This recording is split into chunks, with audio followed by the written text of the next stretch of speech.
Hold कीजिएगा। um, कर लेती हूँ, सेशन कंटिन्यू कर। So today today's question is medium. इसके अंदर जो है वो, जैसे मैंने कल सेशन के एंड में बोला था कि हम लोग बाइनरी सर्च ही लगाएंगे, बट किसी ने क्वेश्चन पूछा था कि अगर एलिमेंट्स का किसी एरे में जो है वो ऑर्डर चेंज हो गया तो हम उसको कैसे टैकल करेंगे। तो this question is exactly that. इसके अंदर जो है वो हमें एरे दी जाएगी जो कि सॉर्टेड है, बट देन उसको जो है वो रोटेट कर दिया गया कुछ इंडेक्सेस के थ्रू। एंड इसकी वजह से थोड़ा सा रिलेटिव ऑर्डर एलिमेंट्स का चेंज हो गया है। बट हमने इसके ऊपर बाइनरी सर्च ही लगानी है, because as you can see इधर लिखा हुआ है कि you must write an algorithm with log and run time complexity. So log in binary search में होता है। We are searching because question हमें सर्च करने के लिए कह रहा है, बट हम लीनियर सर्च नहीं कर सकते बिकॉज उसमें फिर लीनियर कॉम्प्लेक्सिटी हो जाती है, एन हो जाती है, but we need log n complexity, तो इसलिए हमने बाइनरी सर्च ही करनी है। तो क्वेश्चन को हम थोड़ा सा, हम बाइनरी सर्च का बेसिक जो एल्गोरिथम है वही लगाएंगे इसके ऊपर, जो कल मैंने आपको थोड़ा सा कोड में लिख के दिखाया था व्हाइट बोर्ड पर, बट उसको हम थोड़ा सा यू कैन से मॉडिफाई कर देंगे जस्ट टू मेक श्योर कि इस किस्म की जहाँ रोटेशन हो रही है इस किस्म की एरे पे वो एल्गोरिथम चल जाए। ठीक है, तो कोई इस क्वेश्चन को रीड करना चाहेगा?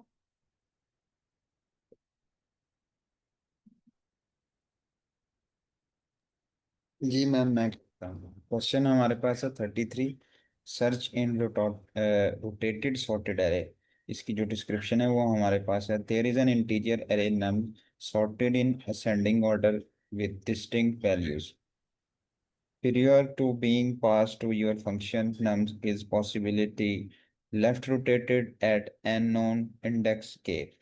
इसके अंदर हमारे पास स्टेटमेंट है कि वन जो सा लेस देन इक्वल टू के, और के जो सा है वो लेस देन हो nums dot length, such that the resulting array is num k plus 1 and up to so on num n minus 1, nums 0, nums 1 and nums k minus 1. Zero indexes, for example 0, 1, 2, 3, 5, 6, 7, might be left rotated by 3 indices and becomes 5, 4, 5, 6, 7, 0, 1, 2. Given the array nums after the possible rotation and an integer target, return the index of target if it is in nums or minus 1. If it is not in nums, you must write an algorithm with 0 log n runtime complexity. Okay sir, just to be clear, ये O of log n है, zero नहीं है वो, Okay, man. Thank term you for complexity की। या adding.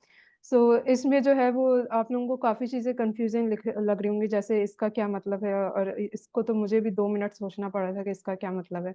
But I think ये example से जो है वो काफ़ी क्लियर हो सकता है।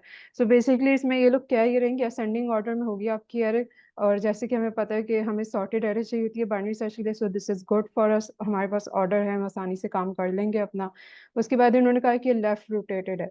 So left rotated just means कि उन्होंने एंड से कुछ भी नंबर्स उठा के, लाइक यू कैन से के नंबर्स उठा के जो है उनको शुरू में कर दिया। सो यहाँ पर जैसे अगर हम इस एग्जांपल वाली एरर को देखें, तो इन्होंने यहाँ से एंड के जो 4 नंबर्स हैं 4, 5, 6, 7, ये उठा के शुरू में 0 से पहले डाल दिए। सो यू कैन सी कि उसका रिजल्ट ये बन गया, 4, 5, 6, 7 पहले आ गए और फिर 0, 1, 2। ठीक है, तो लेफ्ट रोटेशन का यही मतलब है कि वो लेफ्ट की तरफ उन्होंने शिफ्ट कर दिया एंड से कुछ नंबर्स। उसके बाद ये चीज़ जो है ये सारी आपको मैथमेटिकल नोटेशन में बताई जा रही है, ताकि वो प्रिसाइसली क्लियर हो जाए कि लाइक हो क्या रहा है, नंबर्स किस तरह से शिफ्ट हुए हैं।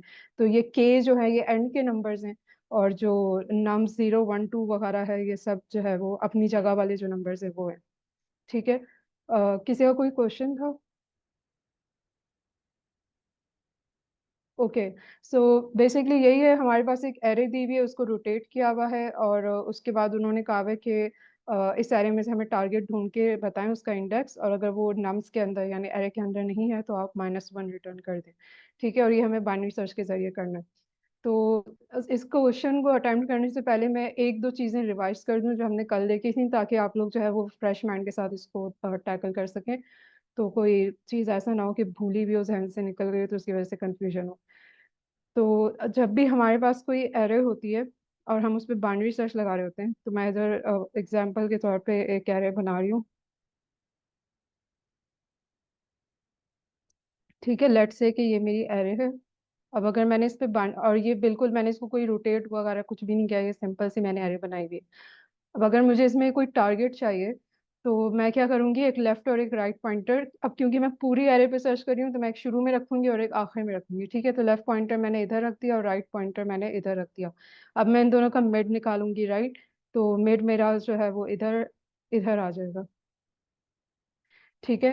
तो अब जो याद रखने वाली चीज है जो इस क्वेश्चन में आपके काम आएगा कॉन्सेप्ट, वो ये है कि अगर आप मिड को देखें तो इसके लेफ्ट साइड पे जितने नंबर्स हैं वो इससे छोटे हैं, और जो राइट साइड पे नंबर्स हैं वो इससे बड़े हैं। ये चीज़ हमेशा हमें बाइनरी सर्च में पता होती है, ठीक है। तो हम इसी इंफॉर्मेशन को इस्तेमाल करके ये क्वेश्चन सॉल्व करेंगे। अगर हम मिड पे खड़े में और हमने जो है वो छोटे एलिमेंट्स की तरफ जाना है तो हम लेफ्ट साइड पर जाएंगे। इसका और कैसे जाएंगे, हम अपने राइट पॉइंटर को उठा के या तो मिड पे रख देंगे या उससे पहले कहीं रख देंगे या यहाँ पे रख देंगे, ठीक है।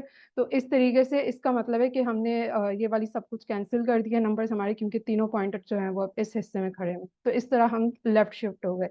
और अगर हमने राइट पे जाना होगा, बड़े नंबर्स की तरफ जाना होगा, तो हम अपने लेफ्ट पॉइंटर को मिड के आगे मूव कर देंगे, तो इस तरह हम राइट पे जा सकते हैं, ठीक है।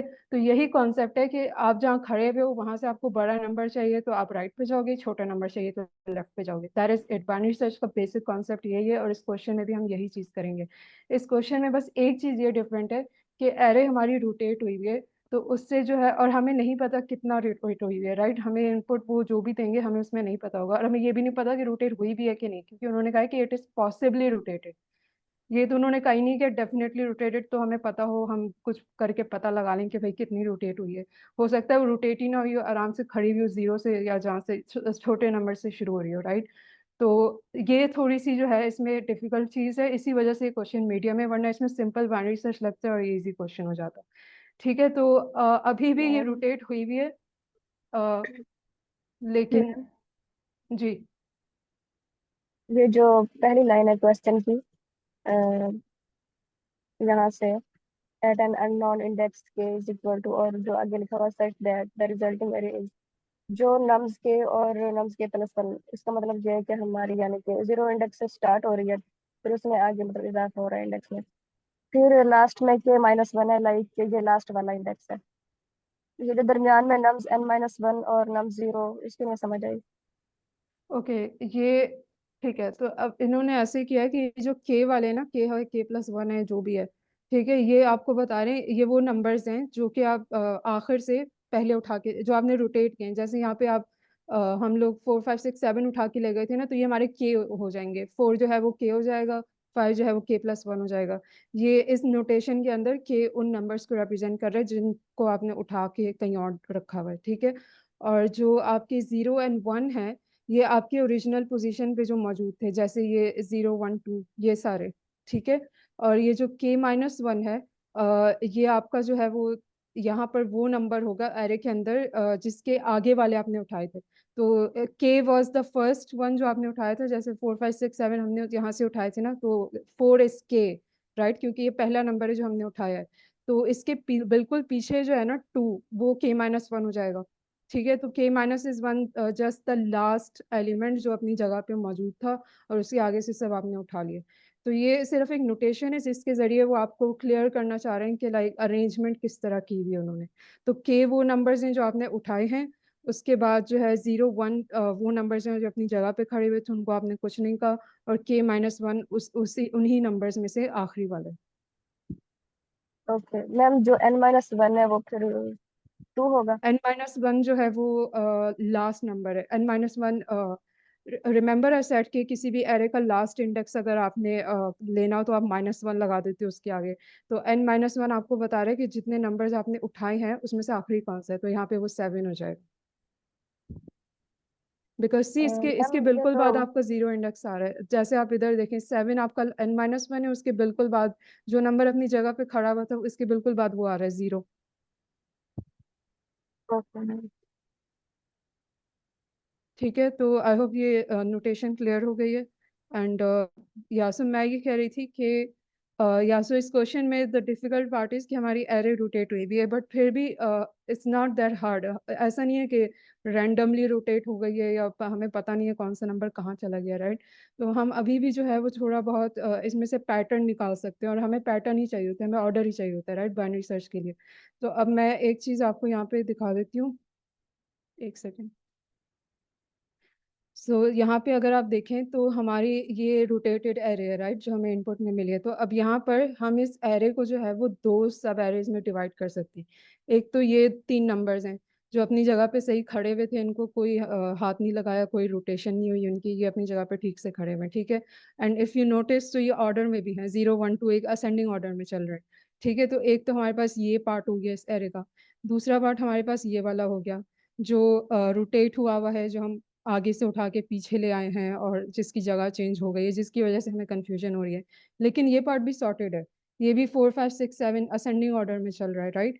तो बेसिकली हमारी जो टोटल एरे है जो हमें नम्स में दी जाएगी, उसको हम दो सब एरेज में डिवाइड कर सकते हैं। एक जो है वो रोटेटेड पार्ट होगा, वो भी सॉर्टेड होगा, और दूसरा जो नॉन रोटेटेड नॉर्मल पार्ट होगा वो भी सॉर्टेड होगा। तो अगर जो है हम इस तरह से डिवाइड कर लें तो हम फिर सिंपल बाइनरी सर्च लगा सकते हैं। हम क्या करेंगे कि हम पता लगा लेंगे किसी भी तरीके से, लेट्स से कि लाइक कौन सा इंडेक्स है जहाँ पे रोटेशन खत्म हो रही है। जैसे 4 5 6 7 है, राइट। अगर हमें पता चल गया क्योंकि इसके आगे से नॉर्मल एरे हमारी स्टार्ट हो रही है, यहाँ पे रोटेशन खत्म हो गई, 7 इज द लास्ट इंडेक्स यहाँ पे रोटेशन हो रही है, ठीक है। इसके आगे से नॉर्मल एरे स्टार्ट हो रही है, तो हम क्या करेंगे, यहाँ पर एक सॉर्ट ऑफ डिवाइडर लगा देंगे। हम कहेंगे कि भाई ये वो पॉइंट है जहाँ पर लाइक आपके एरे को हम दो हिस्सों में डिवाइड कर रहे हैं, ठीक है। ये हमने कर दिया। इसके बाद हम सिंपली इस हिस्से पे अलग बाइनरी सर्च लगा दें और इस हिस्से पे अलग बाइनरी सर्च लगा दें। बाइनरी सर्च लगाने के लिए जो है वो हमें सॉर्टेड एरे चाहिए होती है ना, तो ये दोनों सॉर्टेड एरेज हैं। हम इस एरे को दो हिस्सों में डिवाइड कर लें, दोनों के ऊपर बाइनरी सर्च लगा दें, किसी एक में तो टारगेट मिल जाएगा ना। अगर नहीं मिला तो वो उन्होंने पहले ही बोला भाई -1 रिटर्न करवा दें, ठीक है। तो अगर इस अप्रोच में कोई क्वेश्चन है, कुछ समझ में नहीं आया तो बता दें, हम इसको और डिटेल में देख लेते मैम एक हैं। सर अरसलान। जी मैम, इसको हम सॉर्ट क्यों नहीं कर सकते? अगर हम सॉर्ट कर लें तो भी तो log ऑफ n होगा वो। जी, वेरी गुड क्वेश्चन। हम बिल्कुल कर सकते हैं, इससे हमारा काम भी आसान हो सकता है। द ओनली प्रॉब्लम इज उन्होंने हमसे कहा है कि आप इंडेक्स रिटर्न करें टारगेट का। अगर हम सॉर्ट कर लेंगे तो आइटम्स आगे पीछे हो जाएंगे, राइट। लाइक अगर हम सॉर्ट करें तो 0 इस इंडेक्स से उठ के 0 इंडेक्स पर आ जाएगा। तो फिर जब हम रिटर्न करवाएंगे तो उसका इंडेक्स चेंज हुआ हुआ होगा ना, हमने तो वो इंडेक्स रिटर्न कराना है जो इस वक्त है। जैसे for example let's say example 1 के अंदर हमारा टारगेट 4 है, राइट। तो 4 इस वक्त 0 इंडेक्स पे मौजूद है, तो हमें 0 रिटर्न करवाना होगा आंसर में। लेकिन अगर हम इसको सॉर्ट कर देंगे तो वो 3rd इंडेक्स पर आ जाएगा, फिर हम आंसर में 3 रिटर्न करवा रहे होंगे। तो सॉर्ट करने के बाद हमें पता नहीं चलेगा कि वो पहले कहाँ था, अब कहाँ है, क्या रिटर्न करवाना है। तो इस तरीके से हमारा आंसर गलत हो सकता है। ठीक है मैम। सर ये सॉर्ट जो है ये log n है, n log n नहीं है सर। सर सॉर्ट में जो बेसिक बिल्ट इन फंक्शन है ना पाइथन का, जी वो सर। हमारे पास एन लॉग एन होता है। और एन लॉग एन से बेहतर अभी तक सॉर्टिंग सिर्फ चाइना में वो सर्च करे थे, जो जिक्स्ट्रा एल्गोरिथम। उसके अलावा ना एन लॉग एन से बेहतर सॉर्टिंग नहीं है। क्यों? क्योंकि हम जब सॉर्टिंग करते हैं ना तो अपने एलिमेंट्स को डिवाइड करने में हम एन लॉग एन में कर लेते हैं, लेकिन जब दोबारा से हमने उनको सॉर्टेड फॉर्म में लिखना है ना, तो हमें दोबारा से हर एलिमेंट के ऊपर आइट्रेट करना पड़ता है। जैसे मर्ज सॉर्ट है फॉर एग्जांपल, अगर आपके माइंड में मर्ज सॉर्ट आ रहा है तो हम उसके अंदर डिवाइड तो करते रहते हैं, log 2 तो डिवाइड करने में लग गया, लेकिन हमने दोबारा भी तो उनको मर्ज भी तो करना है ना, तो उसमें लगता है एन सारे आइटम्स को आइट्रेट करने में। इसी तरह अगर हम हीप बना लेते हैं, हीप में भी इसी तरह हमें दोबारा से आइटम्स को आइट्रेट करके दोबारा से सॉर्टेड फॉर्म में लिखना तो है ना, तो उसके लिए एन लग जाता है। तो कोई भी सॉर्टिंग एल्गोरिथम होता है ना, वो एन लॉग एन में चलता है। अच्छा, ठीक है और सर। इसके ऊपर अगर हम फॉर लूप लगा दें सिंपल, तब भी हम एलिमेंट सर्च कर सकते हैं। इंडेक्स का फंक्शन लगा दें तब भी सर्च कर सकते हैं, लेकिन उसमें एन कम्प्लेक्सिटी आ जाएगी। तो हमने जाना है बेसिकली लॉग एन में। ठीक है sir. Thank you sir. Okay, किसी और को कोई क्वेश्चन है तो प्लीज पूछ लें इसके बाद, क्योंकि हम कोड की तरफ जाने वाले हैं। फिर इसमें वही कल वाला केस आ गया ना कि अगर हम हमारे पास 2 पॉइंटर है या हम बाइनरी सर्च अप्लाई करते हैं, तो अगर हम जो कल वाले केस में अगर हमें लगाना है तो उस केस में भी हमारे पास एन लॉग एन आ रही थी। तो इसलिए हमारे पास ये वाली चीज़ हमें लॉग एन में ठीक रहेगी काम करनी। बजाय बजाय इसके कि हम इसको सॉर्ट कर दें। Yes sir, exactly. क्योंकि इसके अंदर इस तरह से भी है ना कि एक एरे पहले से ही सॉर्ट है, उसको हम दोबारा से सॉर्ट करने की जरूरत नहीं है, तो उस केस में भी फिर हमारे पास हमारी time complexity n log n हो जाएगी।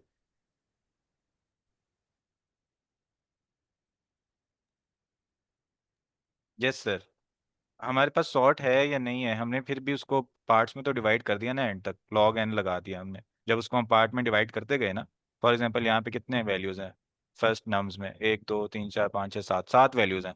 तो इसको जब मैं डिवाइड करूंगा तो मुझे 3 स्टेप्स लगेंगे इसको टू टू, जब मैं इसको टू टू करके डिवाइड करता जाऊंगा। तो 3 स्टेप्स तो लग गए, लेकिन वापस मर्ज भी तो करना है ना उनको, तो मर्ज करने में बारी बारी सारे आइटम्स को आइटरेट करना पड़ेगा, तो एन लग जाएगा। तो टोटल बन जाएगा एन लॉग एन।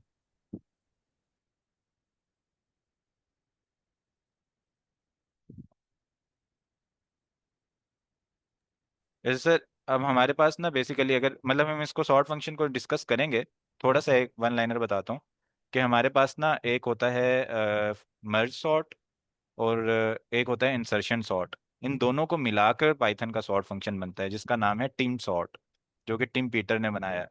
कि जो मर्ज सॉर्ट होता है ना, उसमें एक्स्ट्रा स्पेस लेनी पड़ती है एलिमेंट्स को वापस इंसर्ट करने के लिए, और जो हमारे पास इंसर्शन सॉर्ट होता है उसमें हमें एक्स्ट्रा स्पेस नहीं लेनी पड़ती। तो उन्होंने बोला कि मैं मर्ज सॉर्ट भी कर लूँ और एक्स्ट्रा स्पेस भी ना लूँ, तो उन दोनों को मिक्स करके उन्होंने बना दिया टिम सॉर्ट।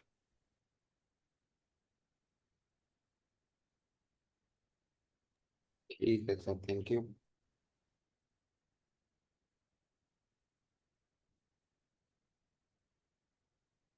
ठीक है, और कोई क्वेश्चन नहीं है तो हम कंटिन्यू करते हैं इसको। अच्छा, आई होप बेसिक स्ट्रैटेजी आप लोगों को समझ आ गई है कि हम अपनी एरे को दो हिस्सों में डिवाइड करेंगे, दोनों हिस्से अपने आप में सॉर्टेड हैं।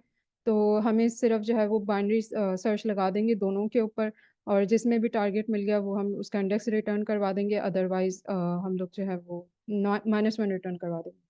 ठीक है, अब इसमें जो है बेसिक प्रॉब्लम हमारे पास ये रह गई है कि हमें कैसे पता चलेगा कि कहाँ से हमने दो हिस्सों में डिवाइड करना है, यानी हमारी जो ये स्मॉलेस्ट वैल्यू है एरे की, वो कहाँ से आ रही है। ठीक है, तो लाइक हमें कैसे पता चलेगा कि कहाँ पे रोटेशन वाला हिस्सा खत्म हो रहा है और कहाँ से हमारी एक्चुअल एरे जो नॉन रोटेटेड थी वो शुरू हो रही है। तो इसके लिए जो है वो हमें चाहिए स्मॉलेस्ट नंबर, क्योंकि एरे के अंदर अगर कोई भी नॉर्मल एरे, रोटेशन को आप भूल जाएं, कोई भी नॉर्मल एरे अगर सॉर्ट हुई हुई है, जैसे इधर मैंने ये 0 1 2 3 4 5 लिखा हुआ है, तो आपका जो स्मॉलेस्ट नंबर है उस एरे का सबसे छोटा, वो जीरो इंडेक्स पे पड़ा हुआ है। ठीक है, जैसे इधर जीरो जो है वो बिल्कुल लेफ्ट साइड पे जीरो इंडेक्स पे पड़ा हुआ है, क्योंकि वो सबसे स्मॉलेस्ट है, और जैसे जैसे आप राइट साइड की तरफ जाते जा रहे हैं उनकी वैल्यूज बढ़ती जा रही हैं। ठीक है, इसीलिए ये चीज़ मैंने आपको रिवाइज करवाई थी ताकि ये डायरेक्शंस आपको जहन में हों कि बड़े की तरफ जाना है तो किस तरफ जाना है, और छोटे की तरफ जाना है तो किस साइड जाना है। तो किसी भी नॉर्मल एरे में आपकी जो सबसे छोटी वैल्यू होगी वो जीरो इंडेक्स पे पड़ी हुई होगी, बिल्कुल लेफ्ट साइड पर होगी, और जो बड़ी वैल्यूज होंगी वो राइट साइड पर होंगी। ठीक है, तो अगर आप कहीं भी खड़े हुए उस एरिया के अंदर, आपको आपको बेशक ना पता हो कि आप कहाँ खड़े हुए हैं, अगर आपने स्मॉलेस्ट वैल्यू की तरफ जाना है तो आप लेफ्ट साइड पर जाएंगे, और अगर आपने लार्जेस्ट वैल्यू की तरफ जाना है तो आप राइट साइड पे जाएंगे। और इसी इंफॉर्मेशन को इस्तेमाल करके हम अपनी इस नम्स वाली एरे में अपनी स्मॉलेस्ट वैल्यू ढूंढेंगे। हम इसके पूरी एरे के ऊपर, ये पूरी की पूरी रोटेटेड एरे जो है, इसके ऊपर हम बाइनरी सर्च लगाएंगे to find the smallest element. ठीक है, जैसे ही हमें स्मॉलेस्ट एलिमेंट मिल जाएगा, हम उसी पॉइंट पर अपनी एरे को दो हिस्सों में डिवाइड कर देंगे, एक हिस्से की तरफ रोटेशन वाले एलिमेंट्स चले जाएंगे, दूसरे हिस्से की तरफ नॉर्मल वाले, और फिर उन दोनों के ऊपर जैसे मैंने कहा अलग अलग बाइनरी सर्च लगा दो, और जहाँ से भी आपको टारगेट मिले आप उसको रिटर्न करवा दो। ठीक है, तो असल प्रॉब्लम ही इसमें ये है कि आपको स्मॉलेस्ट एलिमेंट ढूंढना है ताकि आप उस पॉइंट पर जो है अपनी दो सब एरेज क्रिएट कर दो। ठीक है, तो इसके स्टेप्स क्या होंगे क्वेश्चन सॉल्व करने के। सबसे पहले आप जो है वो स्मॉलेस्ट एलिमेंट ढूंढोगे, उसको मैंने कोड के अंदर भी और वैसे भी पिवट का नाम दिया हुआ है, बिकॉज उस पॉइंट से जो है वो रोटेशन हो रही है, वहाँ खत्म हो रही है या उधर से स्टार्ट हो रही है। ठीक है, तो वो आपका पिवट हो गया स्मॉलेस्ट एलिमेंट। एग्जाम्पल 1 में वो जीरो है, this is the smallest element, इसके पीछे रोटेशन हो रही है, so this is the pivot. ठीक है, तो स्टेप 1 आपको पिवट चाहिए, आपको स्मॉलेस्ट एलिमेंट चाहिए। स्टेप 2, उस पॉइंट पर आपने दोनों जो है वो सब एरेज क्रिएट कर देनी है, दो हिस्सों में डिवाइड कर देना अपनी पूरी एरे को। और स्टेप 3, उन दोनों हिस्सों के ऊपर आपने बाइनरी सर्च लगा के टारगेट को फाइंड करना है। ठीक है, तो यहाँ पर जो है बीच में एक दो ट्रिक्स इस्तेमाल होंगी, लाइक बेस केसेस को हम देख लेंगे जस्ट टू मेक श्योर कि हम अननेसेसरी काम ना कर रहे हो, बिकॉज हमने टाइम कॉम्प्लेक्सिटी को भी नज़र में रखना है। ठीक है, तो बाकी कोड इसका लिटरली इसी तरीके से जैसे मैंने अभी बताया। तो अभी तक किसी का कोई क्वेश्चन है तो पूछ ले, नहीं तो हम कोड की तरफ चलते हैं।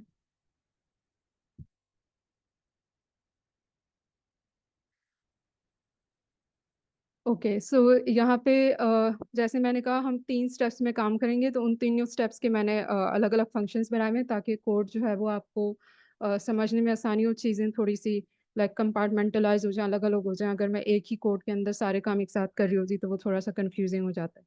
ठीक है, तो पहले मैंने क्या कहा था, हम पिवट फाइंड करेंगे, राइट। उसके लिए देखिए मैंने इधर फंक्शन बनाया हुआ है फाइंड पिवट। तो और यहाँ मैंने लिखा हुआ भी है वो कौन सा इंडेक्स है जहाँ पे आपका स्मॉलेस्ट एलिमेंट है, हम स्मॉलेस्ट एलिमेंट ढूंढ रहे हैं। ठीक है, तो इसके लिए ये पूरा का पूरा फंक्शन है। तो यहाँ पर भी मैंने बाइनरी सर्च ही इस्तेमाल की हुई है। ठीक है, तो अच्छा यहाँ पर सबसे इम्पॉर्टेंट चीज़ जो है वो, सॉरी नॉट सबसे इम्पॉर्टेंट, जो सबसे पहली चीज़ जो आपने देखनी है वो इस वर्ड पॉसिबली के रिलेटेड है। हमें क्वेश्चन में ये कहा हुआ है कि एरे हो सकता है रोटेटेड हो, लेकिन ज़रूरी नहीं है। हो सकता है नॉर्मल एरे ही उन्होंने दी हुई हो जो स्मॉलेस्ट से लार्जेस्ट की तरफ जैसे नॉर्मल एरे सॉर्टेड हुई हुई जा रही होती है। ठीक है, तो हमने इस पॉसिबिलिटी को जो है वो अकाउंट करना है कि हो सकता है हमारी एरे रोटेटेड हो ही ना, बिल्कुल नॉर्मल एरे हो। तो अगर हमारे पास एक नॉर्मल सॉर्टेड एरे है, 0 से लेकर जो है वो 15 तक सॉर्टेड ऑर्डर में जा रहे हैं एलिमेंट्स, तो इसका ये मतलब है कि जो सबसे छोटा एलिमेंट, सबसे लेफ्ट साइड पर जो एलिमेंट होगा वो सबसे छोटा होगा, और जो सबसे राइट साइड पे होगा वो सबसे बड़ा होगा। राइट, सॉर्टिंग में यही होता है, छोटे से बड़े की तरफ आप जा रहे हैं। तो हम ये कैसे पता चलाएंगे कि एरे जो है वो रोटेटेड है या नहीं है, पॉसिबली जो इन्होंने वर्ड रखा हुआ है। हम क्या करेंगे, सिंपल सबसे छोटे वाले एलिमेंट को जो 0 इंडेक्स पे पड़ा हुआ है और जो लास्ट इंडेक्स पे पड़ा हुआ है उसको कंपेयर करके देख लेंगे। अगर वो सही तरीके से आ रहे हैं, यानी कि 0 इंडेक्स वाला सब छोटा है लास्ट इंडेक्स वाले से, तो हमें वही पता चल जाएगा कि अच्छा एरे रोटेटेड ही नहीं है। ठीक है, एरे बिल्कुल नॉर्मल पड़ी हुई है। तो इन दैट केस हम लोग जो है वो, हमें पिवट फाइंड करने की जरूरत ही नहीं, हमें पिवट मिल गया। पिवट जो है वो 0 इंडेक्स पे पड़ा हुआ है। पिवट क्या है, आपका स्मॉलेस्ट एलिमेंट है, राइट। तो अगर एरे रोटेट हुई भी नहीं है, नॉर्मल तरीके से रखी हुई है, तो आपका स्मॉलेस्ट एलिमेंट 0 इंडेक्स पे, तो वहीं से हम जो है वो 0 इंडेक्स रिटर्न करवा देंगे। तो इस कंडीशन में मैंने यही चीज़ चेक की है कि 0 इंडेक्स पे जो एलिमेंट पड़ा हुआ है उसकी वैल्यू को मैं कंपेयर कर रही हूँ लास्ट इंडेक्स वाले एलिमेंट से। अगर वो छोटी है या उसके इक्वल है, इक्वल का मैंने साइन इसलिए लगाया है क्योंकि हो सकता है पूरी एरे में एक ही एलिमेंट हो, राइट। तो 0 इंडेक्स पे भी वही होगा, लास्ट इंडेक्स पे भी वही होगा। अगर मेरी एरे में लिटरली सिर्फ 2 पड़ा हो तो मैं 2 को 2 से ही कंपेयर करूंगी ना, तो 0 इंडेक्स भी यही है और -1 इंडेक्स भी यही है, तो मैंने इसलिए इक्वल भी लगाया है। ठीक है, तो अब मैं सिर्फ यही चेक कर रही हूँ कि भाई ये इन दोनों का बता दो कि कौन सा छोटा है कौन सा बड़ा है। अगर 0 इंडेक्स वाला छोटा है या इक्वल है लास्ट इंडेक्स वाले के, तो मुझे पता चल गया एरो रोटेट ही नहीं हुई हुई, अपने सही तरीके से पड़ी हुई है। तो मैं उधर ही 0 इंडेक्स रिटर्न करवा दूंगी कि भाई ये इंडेक्स है मेरे स्मॉलेस्ट एलिमेंट का। ठीक है, यहीं से मैंने रिटर्न करा दिया। तो ये एक बेसिक सा मैंने चेक लगाया हुआ है इधर। अगर इसमें किसी को कोई कंफ्यूजन है तो बता दें। नो मैम, क्लियर है यहाँ पर। ओके ठीक है, अब अगर ये इफ कंडीशन रन नहीं होती, और ये कब रन नहीं होगी, अगर 0 इंडेक्स जो है वो बड़ा हो लास्ट इंडेक्स से, तो अब वो 0 रिटर्न नहीं करेगा, राइट। अगर इफ कंडीशन क्रॉस आउट हो जाती है तो इसका मतलब ये रिटर्न स्टेटमेंट पे मेरा प्रोग्राम आएगा ही नहीं, वो आगे बढ़ जाएगा, इधर आ जाएगा। तो इसका क्या मतलब है कि मेरी एरे रोटेटेड है। कितनी पोजीशन से रोटेटेड है ये मुझे नहीं पता, लेकिन मुझे ये पता चल गया कि एरे रोटेटेड है। ठीक है, तो अब जो है वो मुझे स्मॉलेस्ट एलिमेंट असल में अब फाइंड करना है, क्योंकि पहले तो मुझे ऐसे ही मिल गया था, अब मुझे फाइंड करना है। तो अब मैं लगाऊंगी उस पर बाइनरी सर्च, इस पूरी ये जो लेट मी, ये जो पूरी की पूरी रोटेटेड एरे इन्होंने इनपुट में दी हुई है ना, इस पूरे के ऊपर मैं बाइनरी सर्च लगाऊंगी स्मॉलेस्ट एलिमेंट को फाइंड करने के लिए।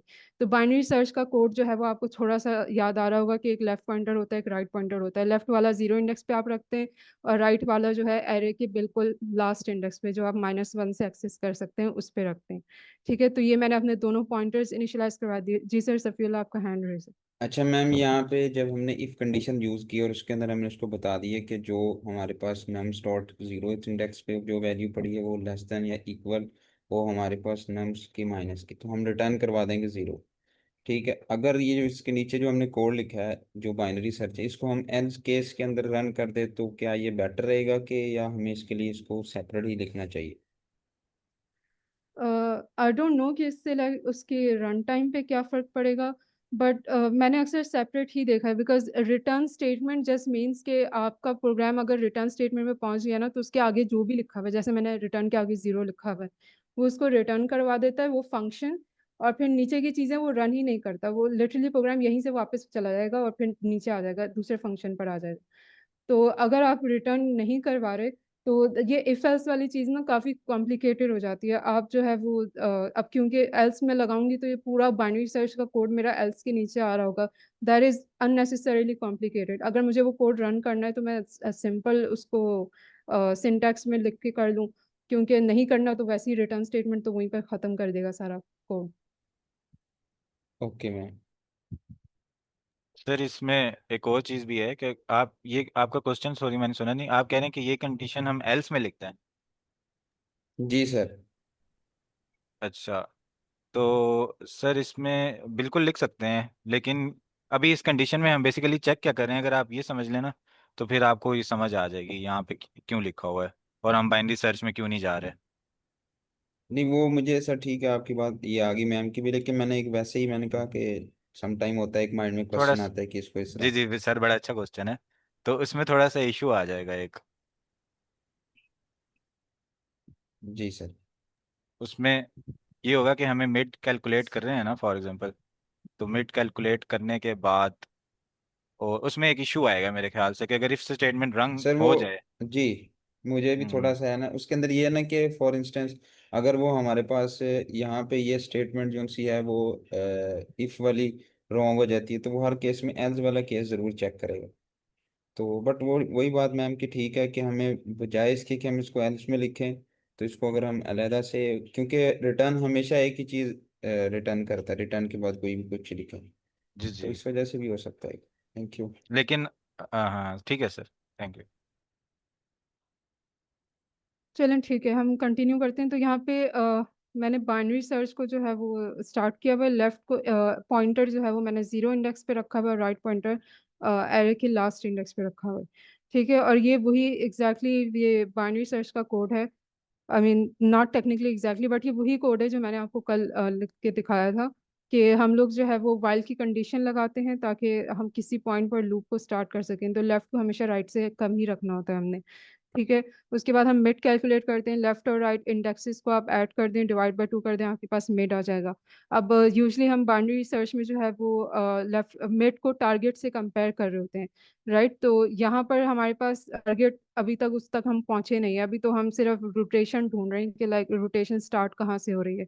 तो इसके लिए हम क्या इस चीज़ इस्तेमाल करेंगे, वही एग्जैक्ट चीज़ जो मैं आपको पहले बता चुकी हूँ, कि अगर आपके पास सॉर्टेड एरे मौजूद है, तो उसके अंदर जो आपका मिड एलिमेंट होगा, जो भी आपने मिड निकाला हुआ है, जैसे फॉर एग्जांपल इसके अंदर मिड यहाँ पर आएगा, लेफ्ट एंड राइट ये रहे, राइट। तो मिड जो है वो आपके लेफ्ट से बड़ा होगा, बिकॉज ये असेंडिंग ऑर्डर में चल रहा है, राइट। तो लेफ्ट सबसे छोटा होगा और ये आपके राइट से मिड जो है वो छोटा होगा, राइट सबसे बड़ा होगा। तो पहले लेफ्ट आएगा, फिर मिड आएगा, और फिर राइट आएगा, लाइक वैल्यूज के कंपैरिजन अगर आप करें। ठीक है, तो ये नॉर्मल एरे में होता है। नॉर्मल अगर आपके पास सॉर्टेड एरे कि मिड जो है वो राइट से छोटा होता है हमेशा। तो अगर एरे रोटेट हुई भी है तो ये चीज़ तो गलत हो जाएगी। अगर मैं ये वाले 2 3 एलिमेंट्स उठा के मैं पीछे ले आऊँ, इस तरफ ले आऊँ 2 3 4, तो इसका तो ये मतलब है कि अब ये चीज़ तो मैं इस्तेमाल ही नहीं कर सकती कि लेफ्ट मेरा छोटा होगा, मिड बड़ा होगा, और फिर राइट सबसे बड़ा होगा, क्योंकि अब तो मेरे राइट जो है वो पॉइंटर इधर है। अगर ये चीज़ सारी कैंसिल हो जाए, अब मेरा राइट पॉइंटर इधर खड़ा हुआ है, लेफ्ट अभी भी चलो सबसे, बल्कि लेफ्ट तो इधर आएगा ही नहीं, लेफ्ट आएगा इधर। तो लेफ्ट बड़ा हो गया, राइट उससे छोटा हो गया, और मिड सबसे बड़ा हो गया। तो इनकी जो ये रिलेटिव ऑर्डर चल रहा था वो उल्टा सीधा हो गया इधर। ठीक है, तो इसी से मुझे पता चलेगा कि कहाँ पर जाके ऑर्डर उल्टा है, उससे मुझे पता होगा कि मैं किसी रोटेशन के अंदर खड़ी हुई हूँ, और कहाँ पे जाके अगर मैं अपने पॉइंटर्स को थोड़ा सा आगे पीछे मूव करूँ एक एक स्टेप करके और चेक करती रहूँ, तो जहाँ पे मुझे ये सीधा ऑर्डर मिल गया ना ये वाला, वहाँ पे मुझे पता चल जाएगा कि ओके अब मैंने जो है वो पॉइंट पता लगा लिया है जहाँ पे रोटेशन खत्म हो गई है या रोटेशन मिल गई है मुझे। तो इस ऑर्डर्स के जरिए जो है ये लेफ्ट राइट और मिड पॉइंटर्स की मैं अपनी रोटेशन को आइडेंटिफाई कर सकती हूँ। ठीक है, तो आई होप ये चीज़ क्लियर हो गई है। यहाँ पे मैंने यही किया है कि मिड कैलकुलेट करने के बाद मैं यही चेक कर रही हूँ कि ये राइट से छोटा है बड़ा है क्या चल रहा है इधर। तो ये जो हम पहले एल्स वाली कंडीशन को देख लेते हैं, इफ जो है उसके बाद आपको क्लियर हो जाएगी। एल्स में मैं ये चीज़ टेस्ट कर रही हूँ कि क्या जो है वो मेरा मिड राइट से छोटा है। अगर मेरा मिड राइट से छोटा है तो इसका मतलब है नॉर्मल एरे में हूँ मैं, क्योंकि राइट सबसे आखिर में होता है, मिड बीच में होता है, राइट। तो मिड छोटा होगा, राइट बड़ा होगा। तो यही चीज़ मैं एल्स में कर रही हूँ। तो जब मिड छोटा होता है और राइट बड़ा होता है नॉर्मल एरे के अंदर, तो आप लोग क्या अगर आपका टारगेट सबसे छोटी वैल्यू, रिमेंबर मैं स्मॉलेस्ट एलिमेंट फाइंड करना चाह रही हूँ। नॉर्मल एरे में मेरा टारगेट जो है 0 है, सबसे छोटा एलिमेंट, और मैं मिड पे खड़ी हुई हूँ और मुझे पता है कि राइट साइड वाली वैल्यू सारी आगे हैं, तो मैं कहाँ जाऊंगी? मैं लेफ्ट साइड पे जाऊंगी, क्योंकि लेफ्ट साइड पे 0 मिलेगा मुझे। ठीक है, तो मैं क्या करूंगी, राइट पॉइंटर को पीछे लाऊंगी मिड की तरफ। तो यहाँ पे एग्जैक्ट वही कर रही हूँ कि अगर मेरी एरे नॉर्मल है तो इसके अंदर मिड जो है वो राइट से छोटा है और मुझे जाना है लेफ्ट साइड पे, तो मैं राइट को पीछे की तरफ ले आऊंगी, मिड की तरफ ले आऊंगी। यही चीज इधर हो रही है। इफ वाली कंडीशन में इसका अपोजिट हो रहा है, इसलिए ये थोड़ी मैंने खोल के लिखी हुई है, वरना पहले मैंने ऐसे किया था कि इफ के अंदर नॉर्मल चीज टेस्ट की थी और एल्स के अंदर कुछ और। लेकिन इफ के अंदर आपने खोल के लिखना होता है सब, तो इसलिए मैंने अपोजिट वाली चीज आपको दिखाई हुई है कि जैसे मैंने कहा कि अगर ऑर्डर अपसेट हो जाए रोटेशन की वजह से, तो क्या होगा कि मिड बड़ा हो जाएगा राइट से। सी इधर मिड जो है वो आपका 4 बन रहा है और राइट जो है वो 1 है। तो मिड बड़ा हो गया राइट से, इसका मतलब है ये रोटेशन चल रही है इधर। तो अगर मिड आपके राइट से बड़ा है, आपने जाना है छोटे एलिमेंट की तरफ, तो अब आप कहाँ जाएंगे? कोई बता सकता है? लेफ्ट साइड पे आएंगे। लेफ्ट साइड पे तो बड़े राइट पे एलिमेंट्स चलेंगे ना। जाएंगे। रूट जी, वैसे 4 के मुकाबले में इस वक्त भी अगर आप ये एरे देखना 2 3 4 0 1, इसमें भी अगर आप लेफ्ट पे जाएं तो आपको 4 से छोटे ही मिलेंगे। लेकिन नॉन रोटेटेड जो नॉर्मल एरे थी, पूरी की पूरी एरे का सबसे छोटा एलिमेंट आपको लेफ्ट पे नहीं मिलेगा, वो आपको मिलेगा राइट साइड पर। ये रहा 0, सबसे छोटा एलिमेंट। रिमेंबर हमें सबसे स्मॉलेस्ट एलिमेंट चाहिए इस सारे का। तो हम अब कहाँ जाएंगे? अगर मिड राइट से बड़ा हो रहा है, हमें ये पता चल गया कि भाई कुछ ना कुछ मसला चल रहा है, सारे में रोटेट हुई है, हमें चाहिए सबसे छोटा। तो अब हम जाएंगे राइट साइड पे, अपोजिट डायरेक्शन में। ठीक है, तो राइट साइड पे हमें मिलेगा अपना सबसे छोटा एलिमेंट। तो अगर ऐसी कंडीशन हो जाती है तो इससे हमें पता चल गया कि एरे रोटेटेड है। अब हम जाएंगे अपोजिट डायरेक्शन में, तो अब हम लेफ्ट को आगे ले आएंगे। यानी हमने राइट साइड पे जाना होता है तो हम लेफ्ट पॉइंटर को मूव करते हैं। तो इधर भी मैंने एग्जैक्ट वही चीज़ की हुई है। तो इसको मैं थोड़ा सा और जो है ना क्लियर करके दिखा देती हूँ। मैं एक नॉर्मल एरे आप लोगों को दिखाती हूँ और एक थोड़ा बड़ा करके लिखती हूँ, एक रोटेटेड एरे। और इधर मैं सिर्फ एक एलिमेंट जो है वो पीछे लेके जा रही हूँ। ठीक है, मैंने 3 को उठा के इस साइड पे कर दिया। ठीक है, तो ये मेरी जो है वो नॉर्मल एरे है और ये मेरी जो है वो रोटेटेड एरे हो गई। ठीक है, अब मिड जो है मेरा यहाँ पे है, लेट्स सी नॉर्मल एरे। ठीक है, मुझे इस एरे का, इस वाली नॉर्मल एरे का सबसे छोटा एलिमेंट चाहिए, तो मैं कहाँ जाऊंगी? लेफ्ट पे जाऊंगी, क्योंकि लेफ्ट पे छोटे एलिमेंट्स मौजूद हैं, तो मैं इस तरफ जाऊंगी। ठीक है, लेकिन अगर मेरी एरे रोटेट हुई है और यही एग्जैक्ट मेरा मिड है, तो अब मुझे कहाँ जाना पड़ेगा? या तो मैं इधर ही रहूंगी, राइट इस केस साइड में पे तो आ इधर ही जाएगा। मिल गया मुझे। या बट मुझे राइट साइड जाना पड़ेगा ना छोटे एलिमेंट्स के लिए। लेफ्ट पे तो बड़े एलिमेंट्स मौजूद है क्योंकि एरे रोटेट हो चुकी है। तो अब वो वाली नॉर्मल प्रिंसिपल तो अप्लाई हो नहीं रहा, अब आपको उसको अपोजिट करना पड़ेगा। तो अब छोटे एलिमेंट्स के लिए मुझे जाना है राइट साइड पे। तो ये जो इफ एल्स कंडीशंस है ना, इनमें मैंने एग्जैक्ट यही काम किया हुआ है। मैं मिड और राइट को कंपेयर कर रही हूँ, उससे मुझे पता चल जाएगा नॉर्मल एरे में मिड हमेशा राइट से छोटा होता है। सी यहाँ पे मिड जो है वो 1 है, राइट 3 है।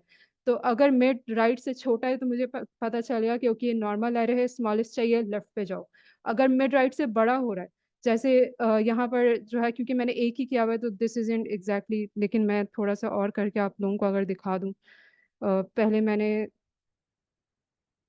इस तरह किया हुआ था। तो यहाँ पे राइट जो, सॉरी ये तो उधर चला गया, यहाँ पे राइट जो है वो इधर खड़ा हुआ है, लेफ्ट इधर खड़ा हुआ है, मिड आई थिंक इधर बनेगा। तो यहाँ पे मिड राइट से बड़ा हो गया है। तो इससे मुझे क्या पता चल रहा है? एरे रोटेटेड है, हम छोटे एलिमेंट के लिए लेफ्ट पे नहीं जा सकते, हमें राइट पे जाना पड़ेगा। ठीक है, तो अगर मैं इधर खड़ी हुई हूँ और मुझे इस एरे का सबसे छोटा एलिमेंट चाहिए, तो मैं अपोजिट डायरेक्शन में जाऊंगी राइट की तरफ। तो इस इफ एल्स में मैंने यही किया हुआ है। इफ में मैं देखें मिड और राइट को कंपेयर कर रही हूँ, अगर मिड बड़ा है, मुझे पता चल गया एरे रोटेटेड है, मैं जाऊंगी राइट साइड पे, लेफ्ट पॉइंटर को इसको इधर से उठा के इधर कर दूंगी, तो मेरी ये वाली मेरी एरे जो है मुझे इसको अब मैं कंसिडर करूंगी। ठीक है, तो इसी तरह ये बाइनरी सर्च है, क्योंकि इन दोनों को मैंने अपने कंसिडरेशन में से निकाल दिया। ठीक है, एल्स की कंडीशन में मैंने आगे कमेंट में भी यही लिखा हुआ है कि ये एल्स वाली जो है ये नॉर्मल एरे को कंसिडर कर रहा है कि मिड जो है वो छोटा है राइट से। ठीक है, तो इन दैट केस मुझे लेफ्ट जाना है, तो मैं राइट पॉइंटर को मूव करके पीछे ले आऊंगी मिड तक। तो आई होप ये वाला लूप वाइल लूप जो है वो आपको क्लियर हो गया, इसमें मैं क्या कर रही हूँ, किस तरह कर रही हूँ। अगर इसमें कोई क्वेश्चंस हैं तो पूछ लें, बिकॉज इस पूरे क्वेश्चन का मेन पार्ट ही यही है।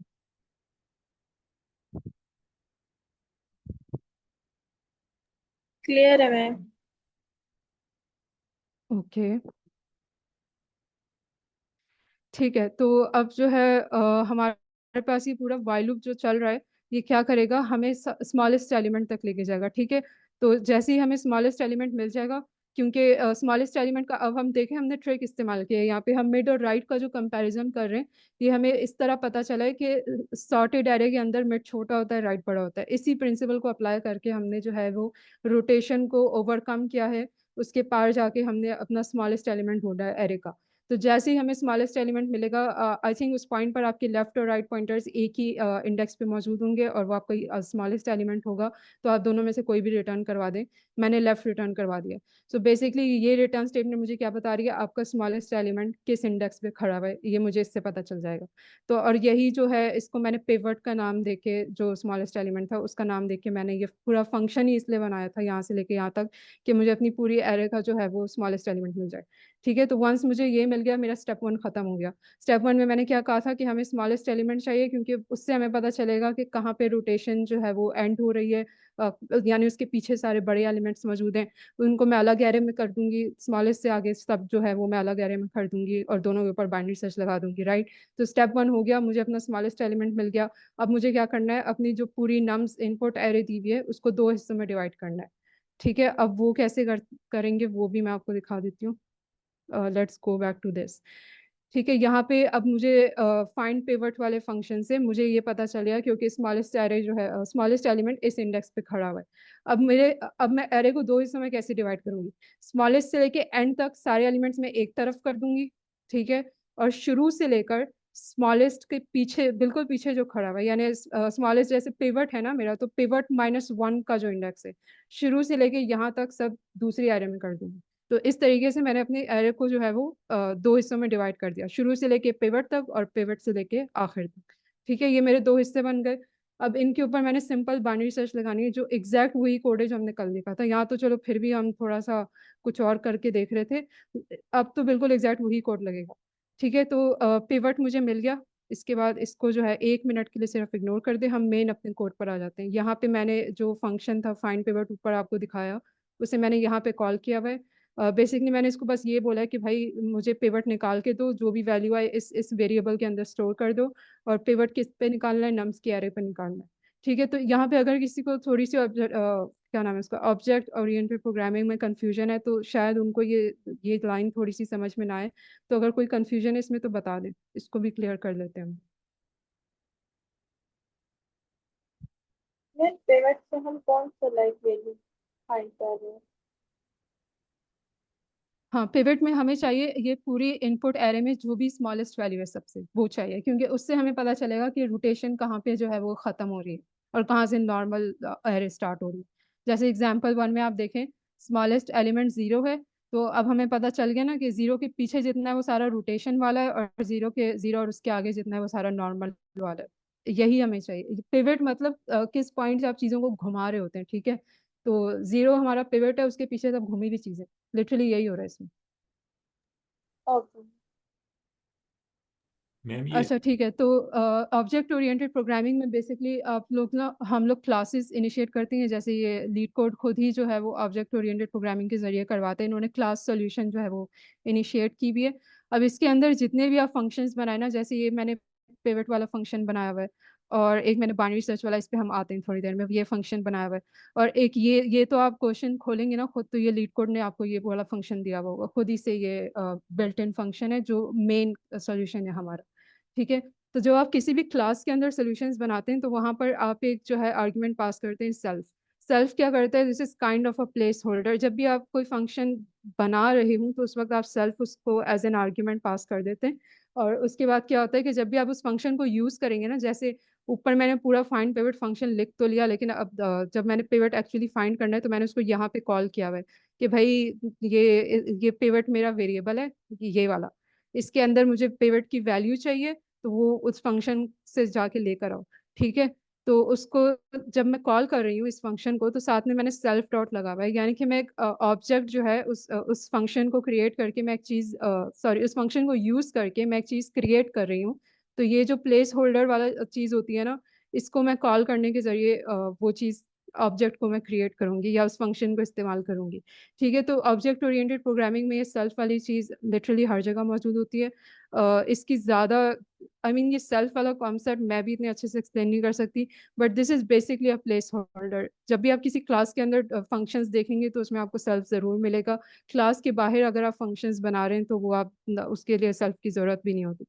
ठीक है, तो खैर यहाँ पे बस यही हुआ है, मैंने एक वेरिएबल क्रिएट किया, उसका नाम मैंने पिवट रख दिया और मैंने कहा कि भाई इसकी वैल्यू जाकर उस फंक्शन से लेकर आओ, और उसके अंदर जो एरे पास करनी है, जिस एरे में से पिवट निकालना है वो नम्स है, वो मुझे इनपुट में मिलेगी, वो मैंने इसको दे दी। अब ये जाएगा, और ये जो फंक्शन मैंने कॉल किया हुआ ये जाएगा नम्स एरे को लेकर ऊपर इस फंक्शन के अंदर, और ये पूरा कोड रन होगा और यहाँ से मेरे पास अपना पिवट रिटर्न होके वापस आएगा इधर, और पिवट इसके अंदर स्टोर हो जाएगा। यहाँ पर इसकी जगह जो है मेरा एक्चुअल पिवट का जो इंडेक्स है वो स्टोर हो जाएगा। ठीक है, आई होप जी सर सफीउल्लाह आपको क्वेश्चन है। मैम हम इस तरह से भी कह सकते हैं ना कि लाइक सेल्फ हम यूज कर रहे हैं कि जो फाइंड पीवर्ड वाले फंक्शन के अंदर जो भी इसकी फंक्शनैलिटी है ना, वो आप ला के इस फंक्शन के अंदर कॉल कर दो।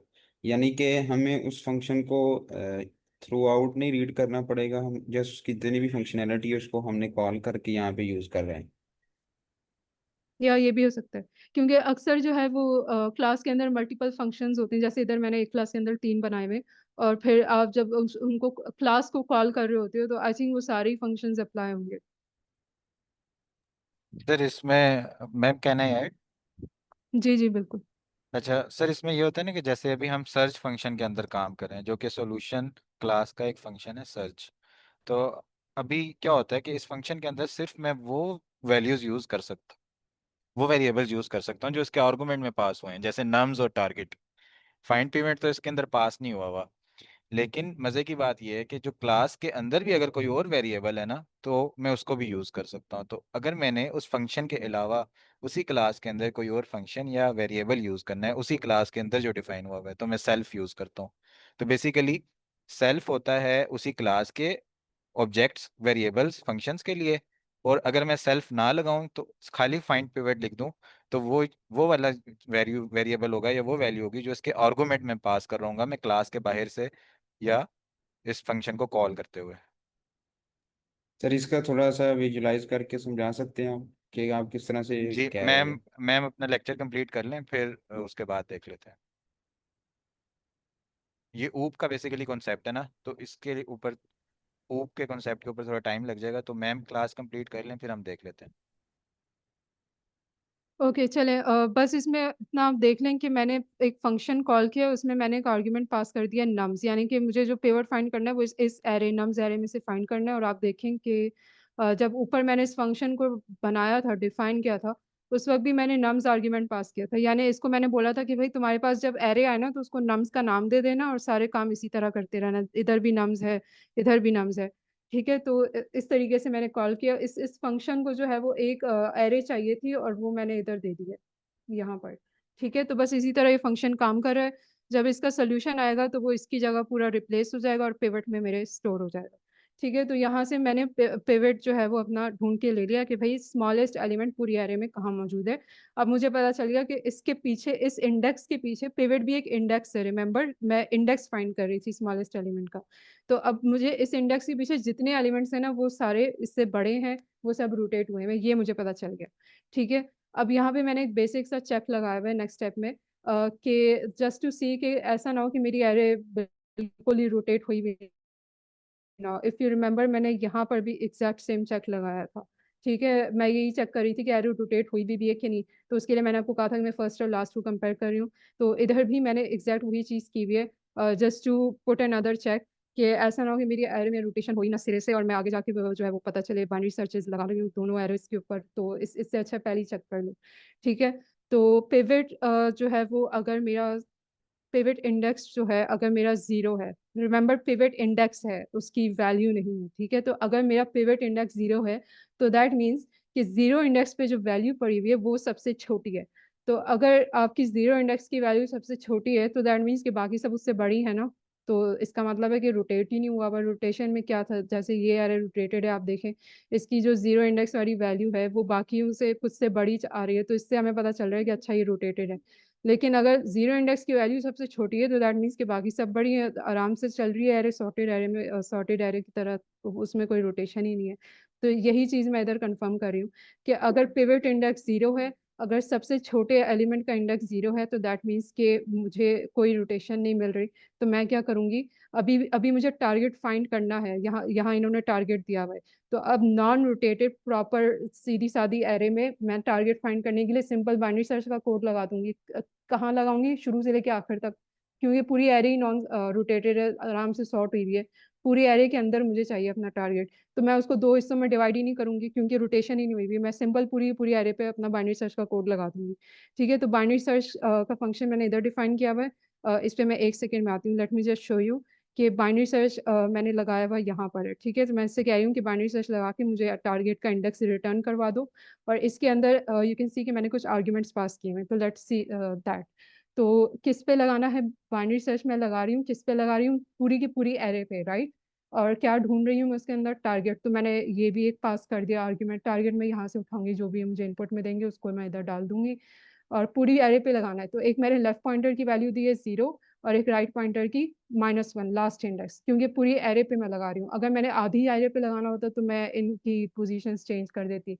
लाइक लेफ्ट को मैं इधर रख देती, राइट को इधर रख देती, या लेफ्ट को इधर रख देती, राइट को इधर रख देती। लेकिन अब मुझे पूरी एरे चाहिए, तो मैं लेफ्ट इंडेक्स मेरा 0 पे पड़ा हुआ है और राइट इंडेक्स मेरा -1 पे पड़ा हुआ है। ठीक है, तो इस तरह मैंने ये 4 आर्ग्यूमेंट्स पास किए हैं कि बाइनरी सर्च तो मैं लगा रही हूँ, लेकिन किस पे लगा रही हूँ, क्या ढूंढ रही हूँ, कहाँ से कहाँ तक लगा रही हूँ, ये सब कुछ मैंने इस फंक्शन को दे दिया। और मैंने कहा कि भाई बाइनरी सर्च लगाओ, मुझे मेरा टारगेट निकाल के दो किस इंडेक्स पे।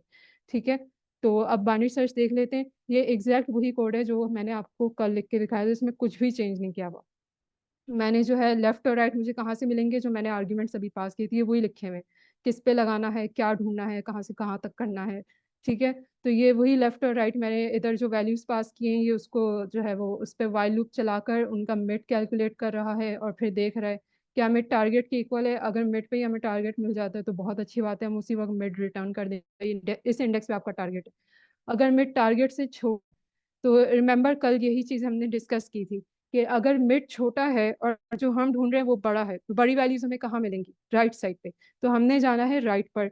तो राइट पे जाने के लिए हम क्या करते हैं, लेफ्ट पॉइंटर को थोड़ा आगे की तरफ ले आते हैं, राइट। तो वही कर रही हूँ मैं, यहाँ पे लेफ्ट पॉइंटर को आगे की तरफ ला रही हूँ, मैं मिड के आगे ला रही हूँ। और अगर जो है एल्स की कंडीशन में एक ही चीज बच जाती है कि मिड टारगेट से छोटा है, इक्वल वाली चीज तो हमने कवर कर दी। अगर मिड टारगेट से छोटा है तो इसका मतलब है कि मेरा मिड बड़ा हो रहा है और मुझे छोटी वैल्यू की तरफ जाना है। तो दैट मीन्स कि मुझे जाना है लेफ्ट साइड पर। तो मैं इसलिए अपने राइट पॉइंटर को आखिर से उठा के पीछे ला रही हूँ, मिड से भी एक स्टेप पीछे। ठीक है, तो ये वाइल लूप पूरा चलेगा, ये एग्जैक्ट वही कोड है जो हमने कल देखा है। और इससे जो है मुझे अपने टारगेट वैल्यू का इंडेक्स मिल जाएगा। अगर नहीं मिलता तो इसका ये मतलब है कि उस एरे के अंदर मेरा टारगेट मौजूद ही नहीं है। तो इन दैट केस ये वालू चलना बंद हो जाएगा और इस रिटर्न स्टेटमेंट पर आकर मुझे -1 रिटर्न करा देगा। वही जो उन्होंने कहा था कि अगर जो है आपकी एरे के अंदर टारगेट नहीं है तो आप -1 रिटर्न करा दे, वही चीज़ यहाँ हो रही है। ठीक है, तो ये पूरा बाइनरी सर्च का कोड है और जहाँ पे भी मुझे बाइनरी सर्च लगानी होगी मैं सिंपल ये फंक्शन कॉल कर दूंगी। तो एक मैंने इसको इधर कॉल किया हुआ है कि अगर मेरी पूरी एरे जो है वो रोटेट ही नहीं हुई, सीधी से पड़ी हुई है, तो मैं पूरी पूरी एरे पे उठा के बाइनरी सर्च लगा दूंगी। ठीक है, और अगर ऐसा है कि भाई रोटेशन है, तो अब मुझे जो जैसे मैंने कहा कि दो हिस्सों में अपनी एरे को डिवाइड करना है, एक रोटेटेड वाला हिस्सा होगा और एक सीधा साधा हिस्सा होगा। तो अब मैंने इधर वही वेरिएबल क्रिएट किया हुआ है टारगेट इंडेक्स, जो मैं रिटर्न आंसर है मेरा। ठीक है, तो अब जो है मैं ये कहूँगी कि पहले हिस्से पर लगा दो। अब इधर देखें, नम्स पे लगाना है, टारगेट हम ढूंढ रहे हैं, कहाँ से कहाँ तक लगा रही हूँ ये देखें, 0 इंडेक्स से उठा के शुरू से लेकर कहाँ तक, पिवट -1। रिमेंबर पिवट वो इंडेक्स है जहाँ हमारा स्मॉलेस्ट एलिमेंट मौजूद है, ठीक है। एग्जाम्पल 1 में पिवट ये रहा, this is word 0 1 2 3 4, fourth index पर जो है हमारा पिवट मौजूद है, ठीक, सॉरी पिवट मतलब 4, ठीक है। तो अब दो हिस्सों में मैंने डिवाइड किया, पहला हिस्सा मेरा ये बन रहा है, तो 7 का क्या इंडेक्स है, एक तो या तो आप कह लें 7 का इंडेक्स 3 है, दूसरा आप कह सकते हैं पिवट -1, पिवट 4 है ना, तो उससे एक पीछे चले जाओ 3 बन जाएगा, ठीक है। तो पहले जो मैं बाइनरी सर्च लगाऊंगी वो इस सब एरे पे लगाऊंगी, यानी कि 0 इंडेक्स से लेकर पिवट -1 इंडेक्स तक, ठीक है। तो वो चीज मैंने इधर लिखी हुई है, अगर ये किसी को समझ में नहीं आया तो पूछ ले।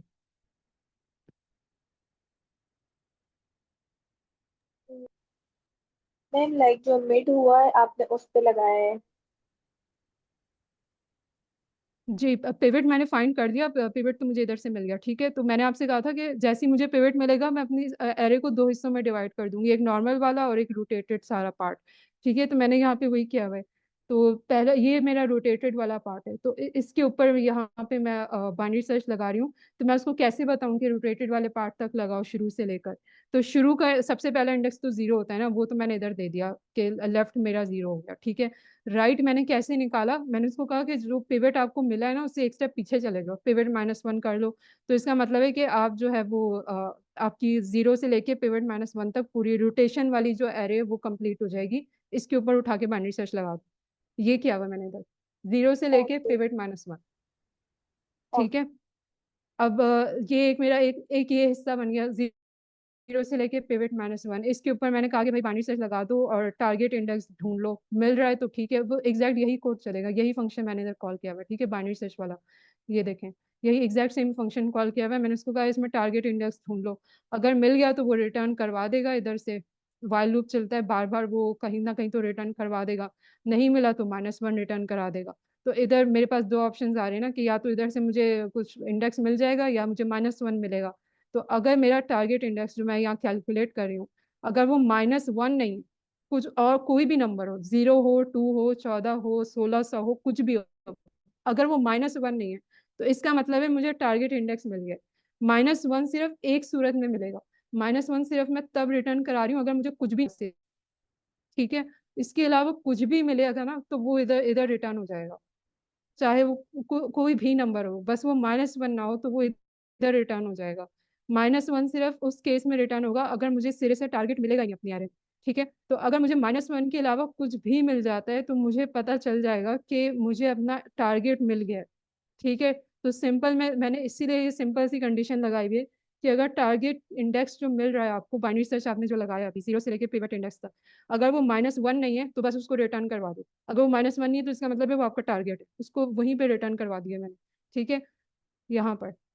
तो आई होप ये चीज़ क्लियर हो गई है कि ये कंडीशन मैंने इस तरह क्यों लगाई है, कि अगर target index is not equal to -1 then just return it, ठीक है। लेकिन एल्स में क्या आ जाएगा फिर, कि टारगेट इंडेक्स -1 है, जाहिर सी बात है दो ही काम हो सकते हैं ना, या तो -1 है या नहीं है, अगर नहीं है तो वहाँ तो मैंने रिटर्न करवा दिया, लेकिन अगर है तो इसका मतलब है कि ये जो रोटेटेड एरे में मैंने अभी 0 से पिवट -1 सर्च किया है, इसमें मेरा टारगेट नहीं है, इसीलिए उसने -1 रिटर्न करवा दिया, ठीक है। तो अब मेरे पास दूसरा ऑप्शन क्या है, ये जो बाकी रह गई है नॉन रोटेटेड सिंपल सी जो सब एरे थी, अब इसके ऊपर मैं बाइनरी सर्च लगाऊंगी, दो हिस्सों में डिवाइड किया था ना, पहले में तो मिला नहीं मुझे, तो अब मैं दूसरे पे लगा दूंगी। तो एल्स में मैंने यही किया हुआ है, अगर आपको टारगेट इंडेक्स आप ढूंढ रहे हो और पीछे से -1 रिटर्न हो रहा है, तो आप दूसरे वाले में चले जाओ, उसके ऊपर बाइनरी सर्च लगा दो। इधर भी एग्जैक्ट वही सेम फंक्शन में कॉल कर रही हूँ जिसका भी कोड दिखाया, नम्स के ऊपर चला रही हूँ, टारगेट फाइंड कर रही हूँ, लेकिन अब देखें लेफ्ट और राइट की वैल्यूज मैंने चेंज कर दी। अब मैं उसको कह रही हूँ कि सेकंड हाफ पे जब आप लगाओगे ना बाइनरी सर्च का फंक्शन, तो आप पिवट से स्टार्ट करोगे और लेंथ ऑफ नम्स -1, यानी आखिरी इंडेक्स जो होता है, ठीक है, -1 से आप आखिरी इंडेक्स एक्सेस करते हो, तो पिवट से मैं स्टार्ट लूंगी, ये मेरा पिवट है स्मॉलेस्ट एलिमेंट, और एरे ये मेरा दूसरा हिस्सा बन गया, 0 पे पिवट पे, यानी 0 पे मेरा लेफ्ट पॉइंटर खड़ा होगा और आखिरी इंडेक्स पे मेरा राइट पॉइंटर खड़ा होगा। अब मैं इसको कह रही हूँ कि अब इस हिस्से पे जो है वो बाइनरी सर्च लगाओ, पिछले में तो मिला नहीं मुझे टारगेट, इसीलिए मैं एल्स पर आई हूँ, राइट, अगर कुछ और मिला होता तो मैं उसको वही रिटर्न करवा देती। एल्स पे मैं इसलिए आई हूँ क्योंकि मुझे पीछे से -1 मिला है जब मैंने रोटेटेड पे सर्च किया। तो अब मैं कह रही हूँ कि भाई इसका मतलब है यहीं पे टारगेट है, या तो सिरे से है ही नहीं, ठीक है। अब मैं इसके ऊपर एल्स लगा रही हूँ, तो अगर जो है वो यहाँ से मुझे टारगेट जो है वो इंडेक्स, मैं इसके ऊपर बाइनरी सर्च लगाऊंगी। तो again let's go to the code. Code जब इसके ऊपर बाइनरी सर्च लगाएगा तो वहां से दो ऑप्शंस आ रहे हैं, या तो वो मुझे टारगेट मिल जाएगा और वो उसका इंडेक्स मुझे रिटर्न करवा देगा, या तो वो फिर से -1 करा देगा कि भाई इसमें भी नहीं मिल रहा मुझे टारगेट। तो मैं उसको कह रही हूँ कि भाई अब जो भी मिले ना बस वो रिटर्न करवा दो, अब ये नहीं चेक करो कि -1 है नहीं है, क्योंकि इसके अलावा तो कोई ऑप्शन ही नहीं है मेरे पास। दो हिस्सों में मैंने अपनी एरो को डिवाइड किया था, दोनों के ऊपर बाइनरी सर्च लगा दिया। और जब मैं आखिरी ऑप्शन ट्राई कर रही हूँ वहां से जो भी आंसर है वही रिटर्न करवाना है मैंने।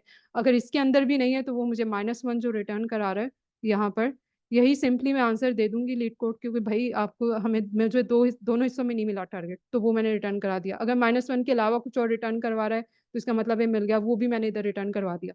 तो एल्स वाले केस में जब मैं दूसरे लास्ट हिस्से पर अपनी बाइनरी सर्च लगा रही थी तो वहां मैंने इस किस्म की कोई स्टेटमेंट नहीं लगाई, मैंने सिंपल उसी को रिटर्न करा दिया जो भी आंसर आ रहा है, क्योंकि इसके अलावा तो कुछ चॉइस ही नहीं है मेरे पास कि मैं इफ एल्स करूं बैठ के। बस यही है मेरा फाइनल आंसर। ठीक है, तो आई होप ये कोड समझ आ गया। मैं ओवरऑल इसका एक छोटा सा रिव्यू दे देती हूँ। मैंने कहा था कि हम 3 स्टेप्स में अपना आंसर करेंगे। सबसे पहले हम अपना स्मॉलेस्ट एलिमेंट ढूंढेंगे पूरी एरे के अंदर, उससे हमें पता चलेगा कि रोटेशन कहाँ खत्म हो रही है। ये स्मॉलेस्ट एलिमेंट जो है इसका इंडेक्स जो होगा वो हमारा पिवट इंडेक्स होगा। ठीक है, तो उसके लिए मैंने आपको फाइंड पिवट का पूरा कोड दिखाया। इसके लिए हमने सिंपल लॉजिक यूज की थी कि नॉर्मल एरे के अंदर मिड हमेशा राइट से छोटा होगा, अगर बड़ा आ रहा है तो इसका मतलब है एरे रोटेटेड है, और आप पॉइंटर्स आगे पीछे करके उस रोटेशन कहाँ खत्म हो रही है उसको फाइंड कर लो। ठीक है, इससे आपको पिवट मिल जाएगा।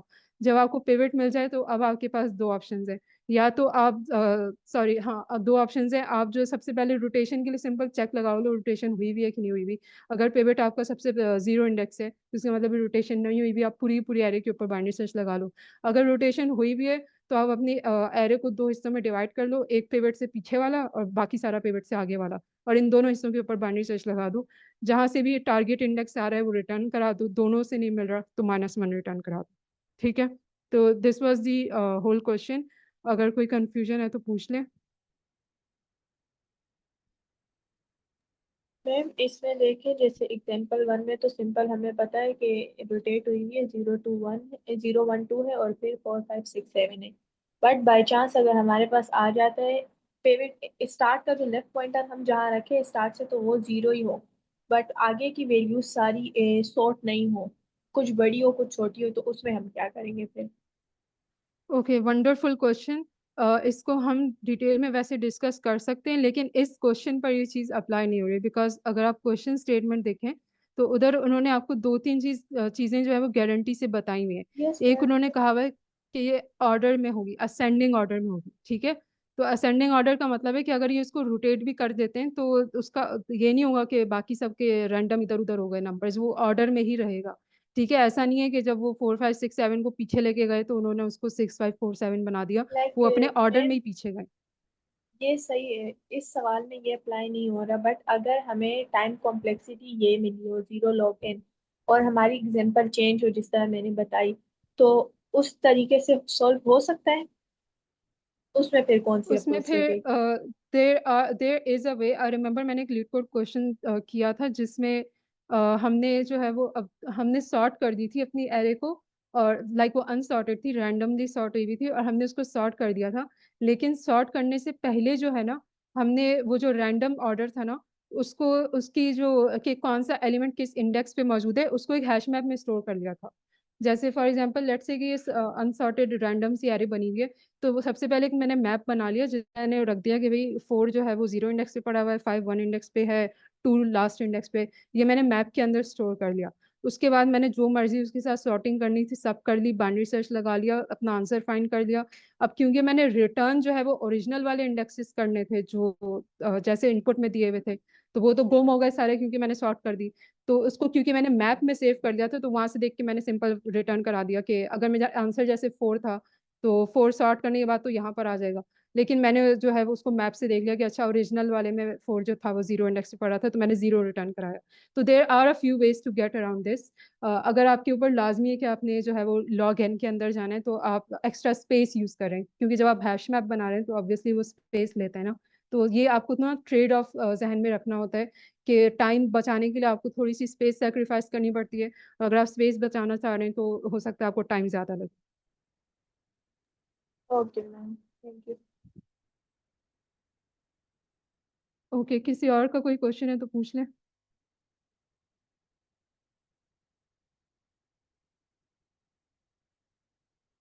अच्छा, अगर कोई इसको समराइज करना चाह रहा है तो प्लीज कर दें, उससे सबकी लाइक अच्छी सी रिवीजन भी होगी और जो समराइज करेगा उनको भी ज्यादा क्लियर हो जाएगा कि अभी तक लाइक क्वेश्चन क्या था, हमने उसको किस तरह सॉल्व किया है। मैम आप कोड दिखाएं, मैं समराइज कर लेती हूँ। ठीक है मैम, आप कहाँ से शुरू करेंगे, ये इस फंक्शन से या जहाँ से like yes, main start code से, स्टार्ट? ओके स्टार्ट से। ठीक है।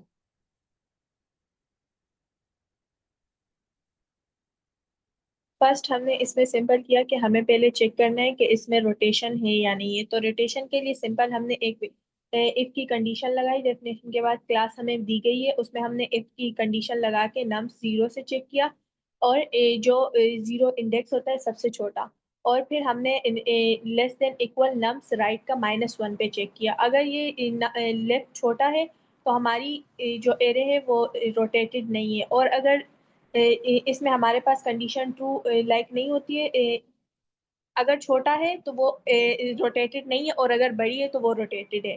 सिंपल।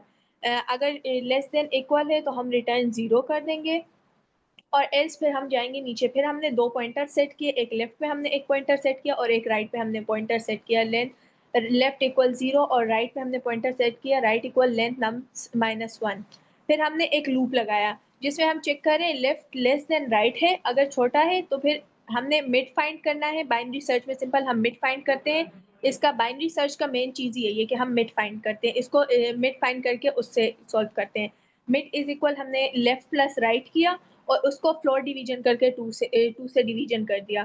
फिर हमने इसमें एक और कंडीशन लगाई, if nums mid greater than nums right है, अगर मिड जो है नम्स राइट से बड़ा है तो उसमें हम लेफ्ट इज इक्वल मिड +1 कर देंगे, उसमें एडिशन कर देंगे 1 की। और फिर ये हो गया हमारे पास बड़ा, और हमारे पास इसमें एक कंडीशन रहेगी छोटे की, अगर छोटा है तो फिर हम एल्स कर देंगे राइट इक्वल मिड के।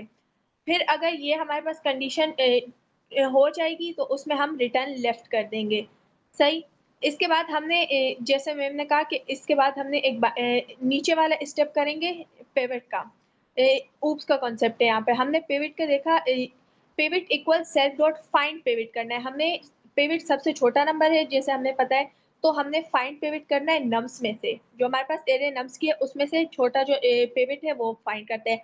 फिर हमने इसमें कंडीशन लगाई, अगर पिवट इक्वल है 0 के तो रिटर्न कर दो बाइनरी सर्च का नम्स टारगेट 0 है और लेंथ नम्स -1 है। एल्स अगर ये कंडीशन, अगर पिवट 0 है तो फिर ये रिटर्न हो जाएगी हमारे पास, और अगर पिवट 0 नहीं है तो टारगेट इंडेक्स है हमारे पास जिसमें सेल्फ बाइनरी सर्च है। सेल्फ बाइनरी सर्च हमने लिया है और नम्स टारगेट 0 पिवट -1। इसके बाद हमने इसमें एक कंडीशन लगाई, अगर target index, if target index not equal to -1 है तो रिटर्न टारगेट इंडेक्स कर दो। ऊपर एक मैम ने लूप लगाया है while loop, while left less than equal right है तो मिड हम निकाल लेंगे left plus right, floor division करके 2 से मिड ही निकालना है हमें। बाइनरी सर्च में मेन ही चीज यही है कि हम मिड निकालेंगे। उसके बाद इफ हम एक और कंडीशन लगाएंगे, if nums mid equal target है, अगर मिड टारगेट के बराबर है तो डायरेक्ट रिटर्न मिड कर दो, लूप यहीं पर हो जाएगा।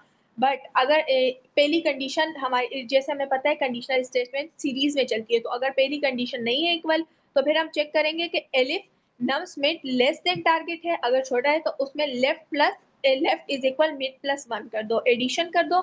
और एल्स में डाल दो कि राइट अगर छोटा नहीं है बड़ा है, इक्वल भी हो गया छोटा भी हो गया, अगर बड़ा है तो हम एल्स में कंडीशन डाल देंगे राइट इक्वल मिड -1 कर दो, हम राइट पॉइंटर को हिला देंगे। अगर ये कंडीशन नहीं है, इसमें हमारे पास ये कंडीशन ट्रू नहीं होती है, ट्रू नहीं होती है तो हम रिटर्न -1 कर देंगे लूप में। फिर मैम नीचे करें।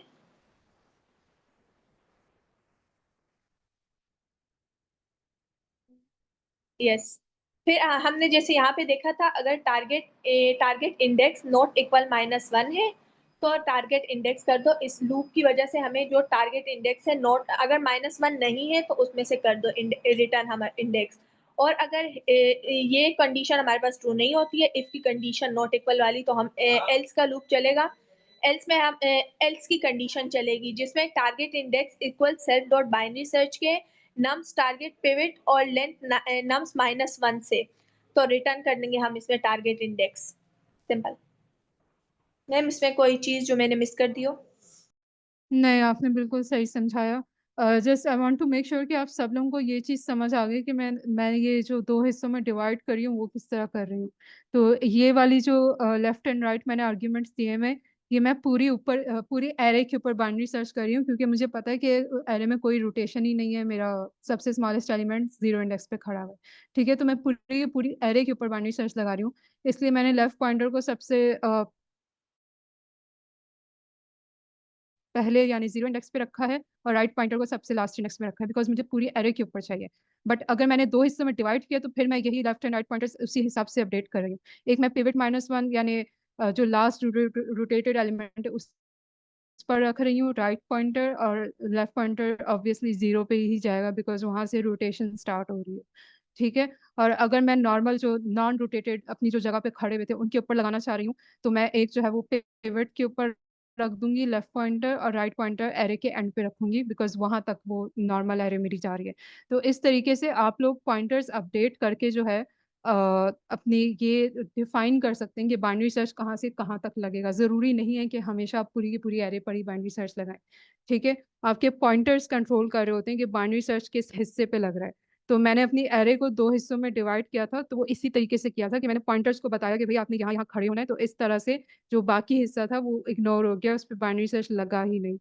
तो इस हिसाब से पॉइंटर्स जो है उनके जरिए आप एरे को कंट्रोल कर सकते हैं। आप किन एलिमेंट्स को एक्सेस करना चाह रहे हैं उस चीज़ को भी कंट्रोल कर सकते हैं। तो आई होप ये चीज़ अच्छे से क्लियर हो गई है। ये सिर्फ बाइनरी सर्च पे नहीं लगता, कहीं पे भी आप पॉइंटर्स इस्तेमाल कर रहे हो, आपको पूरी एरे में से सिर्फ एक जो है वो स्पेसिफिक पार्ट चाहिए हो तो आप उस पार्ट को जो है वो पॉइंटर्स के जरिए एक्सेस कर सकते हैं। ठीक है, तो किसी का कोई भी क्वेश्चन है अभी तक तो प्लीज़ पूछ लें, या किसी चीज़ पर वो कंफ्यूज हूँ, कोई और एडिशनल मैंने बीच में कुछ मेंशन किया जो डिस्कस करना चाह रहा हूँ।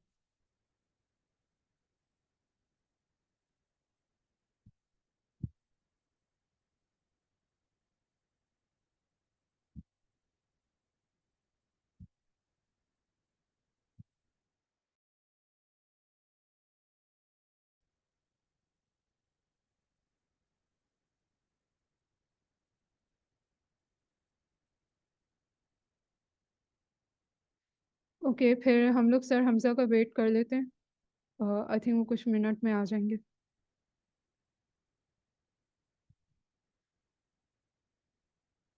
मैम ये थोड़ा सा आप स्क्रॉल डाउन कीजिएगा जहाँ पे आपने ये असल में हमारा कोड है नीचे, ये ये सर्च वाला। वाला। जी मैम, इसके अंदर एक तो आपने पहले तो पीवर्ड जो सा है ना वो हमने ले लिया कि जो हमारे पास ऊपर से आ रहा है ना फाइंडिंग पीवर्ड वाले से, उसको आपने स्टोर करवा लिया वेरिएबल पीवर्ड के अंदर। उसके बाद आपने कंडीशन लगा दी है कि अगर तो हमारे पास पीवर्ड जो सा है वो 0 के बराबर आ जाता है तो वो हमें रिटर्न कर दे कि जो बाइनरी सर्च का है ना नम में से टारगेट 0 और ये वाला। ठीक है मैम, इस तरह से रिटर्न कर दे। जी अदरवाइज जी हमने क्या किया कि टारगेट इंडेक्स को हम देख लेते हैं कि जी वो बाइनरी सर्च में कहाँ पे है, मतलब कि वो मतलब अगर तो नहीं है वो तो उसमें हमने बता दिया इसको कि कीवर्ड हमारे पास -1 है।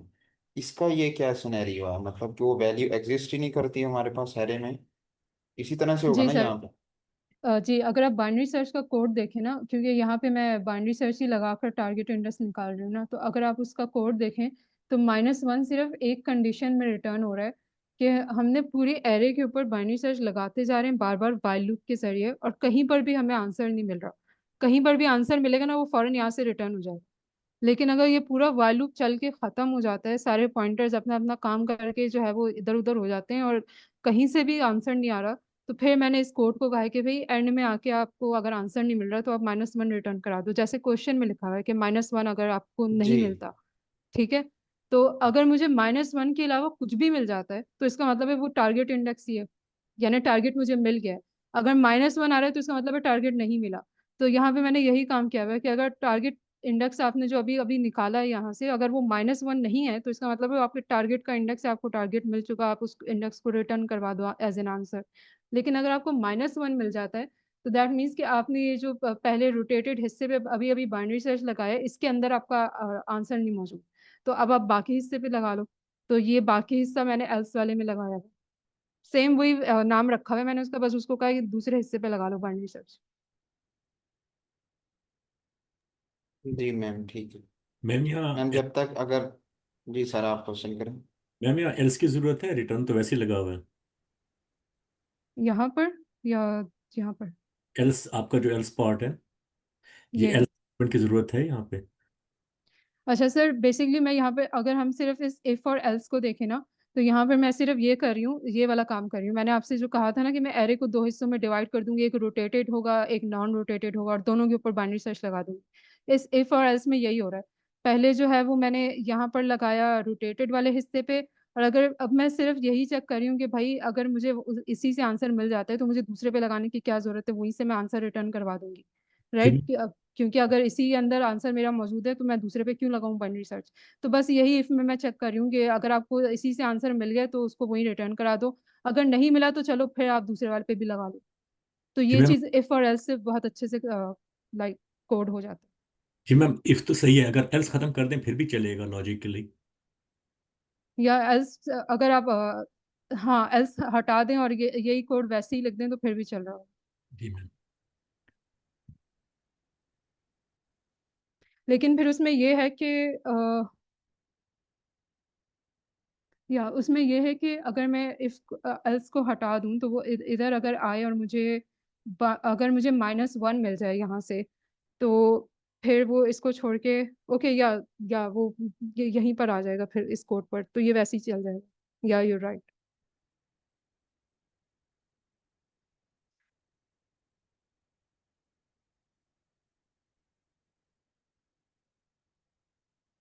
अच्छा मैम जब तक सर ज्वाइन करते हैं मैं थोड़ा सा क्विक सा ओवरव्यू दे दूं इसके बाइनरी सर्च के ऊपर के हमने इसके अंदर क्या क्या जी चीज़ें बिल्कुल किस तरह सर। से इम्प्लीमेंट होती सो आप स्टार्ट से देंगे या यहीं से? अच्छा वैसे एक चीज मैं बता दूं कि अगर आप ये अपने पास ये क्वेश्चन खोले ना, आपने अगर सॉल्व नहीं किया हुआ, तो लीड कोड जो आपको स्टेटमेंट देगा वो यहाँ से कोड शुरू हो रहा होगा। ये ऊपर का जितना हिस्सा है ना, इंक्लूडिंग लीड कोड ने आपको दो लाइंस दी होंगी, क्लास सोल्यूशन है रखी है जो मैंने हाईलाइट किया हुआ है। तो ऊपर के बीच में जितने हिस्से हैं जो फंक्शन मैं डिफाइन कर रही हूँ लिख रही हूँ, ये सब मैंने खुद ऐड किए। ठीक है? तो लीड कोड जो आपको फंक्शन ये वाला सर्च कर, because this is the main problem, आपने जो टारगेट सर्च करना है वो यहाँ पे करना है। तो जब आपका प्रोग्राम रन करना शुरू होगा ना, तो वो इस लाइन से शुरू होगा। लीड कोड ने क्योंकि आपको फंक्शन ही ये वाला दिया हुआ है, तो प्रोग्राम मेन जो प्रोग्राम है वो आपको यहीं से रन करना शुरू होगा। ठीक है? तो फर्स्ट लाइन आपकी ये रन होगी, और फर्स्ट लाइन में मैं उसको कह रही हूँ कि फाइंड पिवट वाले फंक्शन में जाओ और पिवट फाइंड करके दो। तो ये जो प्रोग्राम आएगा वो इस लाइन पर आएगा, फिर वो कहेगा कि अच्छा मुझे इस फंक्शन पे जाना है, फिर वो ऊपर आएगा और फाइंड पिवट करेगा, फिर वो नीचे आएगा। Because this is my main program, यहाँ से मुझे अपना एक्चुअल आंसर मिल रहा है। ये बाकी सब तो मैंने अपनी तरफ से वो टिप्स एंड ट्रिक्स मैं इधर लगा रही हूँ, पिवट फाइंड कर रही हूँ, बाइनरी सर्च कर रही हूँ। लेकिन असल जो मेरा क्वेश्चन का जो मैं आंसर लिखा हुआ है मैंने असल यहाँ लिखा हुआ है। तो यहाँ से प्रोग्राम रन होना शुरू होगा। फिर जहाँ पे उसको फंक्शंस चाहिए होंगे वो उधर जाता रहेगा, रेफर करता रहेगा, लेकिन असल प्रोग्राम यही है। ठीक है? तो आई होप ये चीज़ क्लियर है। जी सर, सफील आप ओवरव्यू दे रहे थे। मैम मतलब कि एक तो सर ने भी हमें ज्वाइन कर लिया। मैं क्विक सा ओवरव्यू देना चाह रहा था बाइनरी सर्च के ऊपर कि हमारे पास बाइनरी सर्च क्या है, हम इसका यूज़ क्यों करते हैं और कैसे यूज़ करते हैं। आपने ऑल दो दिया है तो मैंने कहा एक तो आज प्रेजेंटेशन डे भी है, थोड़ा सा जो मैंने लर्न किया उसको मैं अपना एक्सपीरियंस शेयर करना चाहूँगा। तो जी सर हमजा बिल्कुल, गो इजाज़त है अहेड। या आप करेंगे स्टार्ट? जी जी सर, इजाज़त है। बस मैम जवेरिया ने प्रेजेंट करना है, उनके लिए टाइम थोड़ा सा रख लीजिएगा। बाकी आप जितना मर्जी टाइम लें, नो सिर्फ problem. 5 to 10 minute. Ma'am Javeria आप विलिंग है अभी स्टार्ट करने के लिए या मैं 5 मिनट्स ओवरव्यू दे दूँ? यस सर, आप दे सकते हैं। ओके आपने क्वेश्चन प्रेजेंट करना है या इसी का आपने एक्सप्लेन करना है इसको in the theory yes, way? Question present करना है। ओके मैम फिर अच्छा होगा। अच्छा सर इस तरह से हमारे पास कि ना बाइनरी सर्च में बेसिकली हम करते क्या है कि इसकी अगर सिंपल वर्ड में डेफिनेशन देखें ना, तो ये हमारे पास एक तो ऑपरेट करता होता है कि जब हमारे पास सॉर्टेड हो या मोनोटोनिक सर्च स्पेस हो, मींस के या हमारे पास वैल्यू एक सीक्वेंस में इंक्रीज हो रही है या डिक्रीज हो रही है। और इसमें जो इसकी वर्किंग है बाइनरी सर्च की, उसके अंदर क्या होता है कि हमारे पास एक कोई भी एरे होती है उसको हम डिवाइड कर देते हैं टू हाफ्स के अंदर, और फिर उसके बाद हम उसका जो है फाइंड करते हैं टारगेट। ठीक है, मीन्स के इसकी किस तरह से होगा, हमने अपना एक इंडेक्स फाइंड आउट करना है उसको लेफ्ट साइड से और एक राइट साइड के ऊपर। ठीक है, उसके बाद हमने इनका सम करके इसका मिडल पॉइंट निकाल लेना है। ठीक है, उस केस में होगा हमारे पास जो इसकी मिड वैल्यू आ जाएगी, फिर हम देखेंगे कि जो हमारे पास टारगेट है वो हमारा किस तरफ लाई कर रहा है, आइदर वो लेफ्ट साइड के ऊपर है या राइट साइड के ऊपर है। तो इसकी अगर हम टाइम कॉम्प्लेक्सिटी देखें, सिंपल वर्ड में ओ लॉग एन हमारे पास होती है।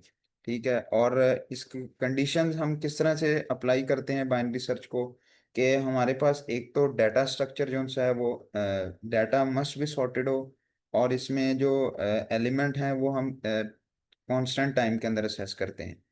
इसके हमारे पास स्टेप मैंने जिस तरह से आपको बता दिए हैं कि हम पहले क्या करेंगे कि टू हाफ्स में डिवाइड कर देंगे, फिर उसका मिडल इंडेक्स फाइंड आउट करेंगे, फिर उसको हम कंपेयर करते जाएंगे। अगर तो हमारे पास वैल्यू फाउंड करती है, मतलब कि हमारी एरे के अंदर, तो हम उसको टर्मिनेट कर देंगे, अदरवाइज हम उसको अगेन हाफ में डिवाइड करेंगे जब तक कि हमारे पास जो टारगेट वैल्यू नहीं आ जाता, तो उस केस तक हम इसको फाइंड आउट करते जाएंगे।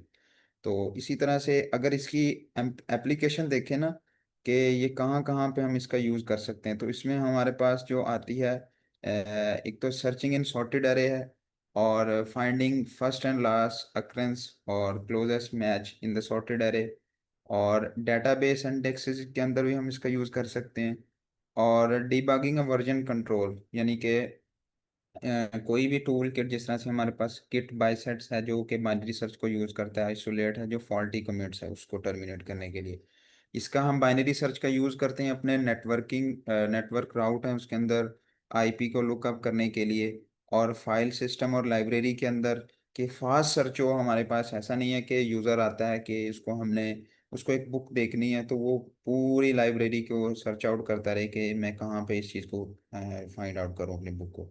यानी कि उसको हमने डिवाइड कर देते हैं इस तरह से रैक के अंदर, कि उसको अगर कंप्यूटर साइंस से रेलिवेंट चीज़ चाहिए तो वो कंप्यूटर साइंस के रैक में आके फिर उसको वो सर्च कर लेगा कि अच्छा मैंने इसको अगर इस तरह से एग्जांपल को कंसीडर करें कि उस रैक को वो देख लेगा, उसके अंदर वो लेफ्ट साइड के ऊपर देखेगा और राइट साइड के ऊपर देखेगा, जहाँ पे वो बुक पड़ी होगी वो उसको टारगेट को निकाल के अपने पास उसको चीज़ को देख ले। गेमिंग के अंदर भी इसका हम यूज़ कर सकते हैं। मशीन लर्निंग के अंदर जब हम ट्यूनिंग करते हैं मॉडल की, तो वहाँ पे भी इसका हम यूज़ करते हैं। अपनी प्रॉब्लम को ऑप्टिमाइजेशन और इसका competitive प्रोग्रामिंग के अंदर भी हम इसका इस्तेमाल करते हैं, और इसके और भी एडवांस हैं।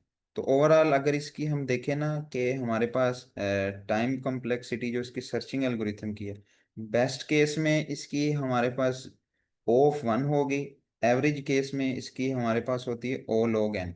बेस्ट केस में मतलब कि क्या है कि हमने जो मिड पॉइंट निकाला है वही हमारे पास उसकी वैल्यू आ गई है, तो उसको हम बेस्ट केस के ऊपर कंसीडर कर लेंगे। यानी कि हम इस तरह से नहीं होगा कि हम बार बार अपनी डिवाइड करते जाएंगे अरे को, ऐसे नहीं। एवरेज केस में क्या होगा कि हमने जो वैल्यू निकाली है वो हमारे पास उससे मतलब कि हमारे टारगेट के ऊपर नहीं है, तो उस केस में हम फिर अपनी अगेन देखेंगे कि टारगेट ग्रेटर है या ये सॉरी मिड पॉइंट ग्रेटर है, तो उसको हम फिर अगेन डिवाइड कर लेंगे। इस तरह से करते जाएंगे। वर्स्ट केस के अंदर भी इसका सिनेरियो सेम है कि ओ ज़ीरो सॉरी ओ लॉग एन है, और इसकी हम इस तरह से इसको कंसिडर कर सकते हैं। इसको हम रिकर्सिव केस के थ्रू भी कर सकते हैं, रिकर्सिव कॉल करके, बट अभी वो लेटर ऑन डिस्कस करेंगे हमारे ट्रेनर। तो फिलहाल ये था ओवरव्यू के बाइनरी सर्च किस तरह से काम करती है। आई होप आप सबको क्लियर हो गया होगा, ऑल्दो मैम ने भी अच्छे से एक्सप्लेन किया, सर ने भी। So thank you so much for giving me this opportunity. Over to you ma'am. Sir sir Hamza, ma'am जो है 1 मिनट मेरा लगेगा। सर हमजा, आप हैं? Yes ma'am please. आपने एक हार्ड क्वेश्चन करवाया था हमें, तो उसमें आपने कहा था कि -1 हमने यूज क्यों नहीं किया, आपने होमवर्क में कहा था। जी जी। तो जितना मुझे समझ आया मैंने वो किया है। तो क्या -1 हम इसलिए नहीं यूज कर रहे बिकॉज जब हम एडिशन कर रहे थे तो आप -1 को 0 कंसिडर कर रहे थे। जी जी। तो क्या आपने बिल्कुल। इस वजह से हमने कोड में यूज नहीं किया था, यही वजह थी? जी, इसकी एक कोड में हमने उसको जीरो की, लेकिन कैसे किया ये रीज़न है जो आपने ढूंढनी है। अभी वीकेंड भी है, आगे आप सर्च करें कि हमने -1 तो कैलकुलेट करने से आ रहा है, -2 भी आ रहा है, लेकिन जब हम कोड कर रहे हैं उसमें नहीं आ रहा, उसमें हमारे पास सिर्फ पॉजिटिव वैल्यूज आ रही हैं या जीरो आ रहा है, वो कैसे? ये आपने वीकेंड पे सर्च करें। अभी आप ओके फर्दर सर। सर्च करें। Okay sir. Okay ma'am Javeria, मैं अपनी स्क्रीन स्टॉप कर रही हूँ, आप शेयर कर दें। Thank you so much sir Safi, आपने बड़ा अच्छा एक्सप्लेन किया। थैंक यू मैम मरियम, आपने बहुत अच्छे से एक्सप्लेन किया for beginners. I hope so सबको बाइनरी सर्च क्लियर हो गया होगा। एनीवन जिसको अभी तक बाइनरी सर्च की समझ नहीं आई कि बाइनरी सर्च है क्या? ग्रेट, सबको समझ आ गई है, तो इसका मतलब होमवर्क बनता है। तो मैम ने जो भी क्वेश्चन किया है रोटेटेड अरे वाला, उसको हमने फाइंड करना था टारगेट। तो मैम ने उसको बड़े अच्छे से किया फॉर बिगनर्स कि मैम ने 3 फंक्शंस बनाए और उन फंक्शंस को यूज़ करते हुए मैम ने वो टारगेट फाइंड आउट किया उसका इंडेक्स अरे के अंदर। तो होमवर्क आप लोगों का ये है कि आपने एक ही बाइनरी सर्च के अंदर वो टारगेट फाइंड करके दिखाना है। जैसे अभी यहाँ पर 2 बाइनरी सर्च कर रहे हैं हम और तीसरा फंक्शन यूज़ कर रहे हैं जो बाइनरी सर्च को कॉल कर रहा है। आपने एक ही बाइनरी सर्च के अंदर वो टारगेट फाइंड करना है। और वो एक ही बाइनरी सर्च के अंदर आप टारगेट फाइंड कैसे करेंगे, मैं थोड़ा सा हिंट देता हूँ कि आप जब पहले देखेंगे कि दोनों हाफ में से एक हाफ सॉर्टेड होगा एक हाफ, और दूसरा नहीं होगा, दूसरे में कुछ ना कुछ ऐसे एलिमेंट होंगे जो उसकी सॉर्ट को ख़राब कर रहे होंगे। तो आपने वो हाफ देखना है, फिर उसके लास्ट एलिमेंट से अपना टारगेट कंपेयर करना है, फिर फर्स्ट से कंपेयर करना है, फिर देखना है अगर उसके लास्ट एलिमेंट से टारगेट छोटा है तो आपने उसके अंदर आ जाना है, अगर उसके लास्ट एलिमेंट से टारगेट बड़ा है तो आपने बड़े एलिमेंट्स की तरफ जाना है। यानी आप एक ही बाइनरी सर्च के अंदर ये क्वेश्चन सॉल्व करने की ट्राई करेंगे वीकेंड पर, ताकि आप लोगों का जो बाइनरी सर्च के साथ पॉइंटर्स इम्प्लीमेंटेशन और पॉइंटर्स पॉइंटर्स मैनिपुलेशन का कॉन्सेप्ट है ना, वो बहुत ज़्यादा स्ट्रांग हो जाए। और उसके लिए ये क्वेश्चन बहुत अच्छा है। या अगर मैं इसी चीज़ को रिफ्रेश करूँ तो इसका ये मतलब है कि बाइनरी सर्च में सारा काम आपके पॉइंटर्स कर रहे होते हैं, लेफ्ट होता है, राइट होता है और मिड पॉइंटर होता है।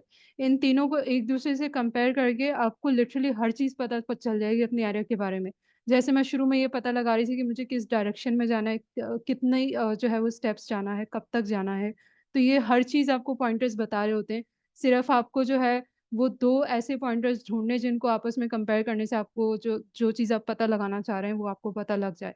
तो इस पे थोड़ी-सी अगर आप ब्रेनस्टॉर्मिंग करें तो ये चीज़ आपकी स्ट्रॉन्ग हो जाएगी कि डायरेक्शंस का जो है पता लगाना है तो किस पॉइंटर को किससे कंपेयर करना है, क्योंकि बाइनरी सर्च पूरी पॉइंटर्स पे ही चल रही है। तो इससे आपके ये कॉन्सेप्ट्स बहुत अच्छे से क्लियर हो जाएँगे।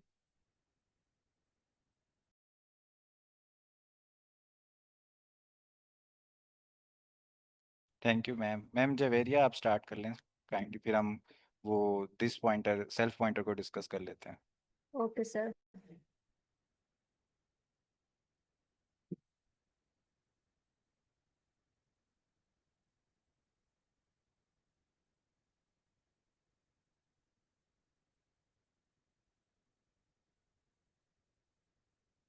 अच्छा, क्वेश्चन नंबर 67 है, ऐड बाइनरी।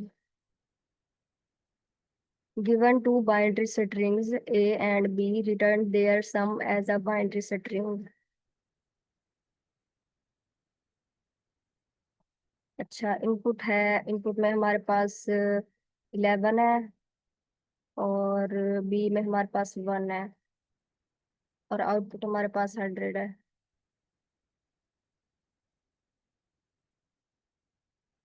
तो अब ये मतलब अगर हम इंट वाले फंक्शन में कोई भी एज अ स्ट्रिंग नंबर को पास करें तो फिर वो ना वो उसको डेसिमल फॉर्म में कन्वर्ट करता है। ठीक है, यहाँ से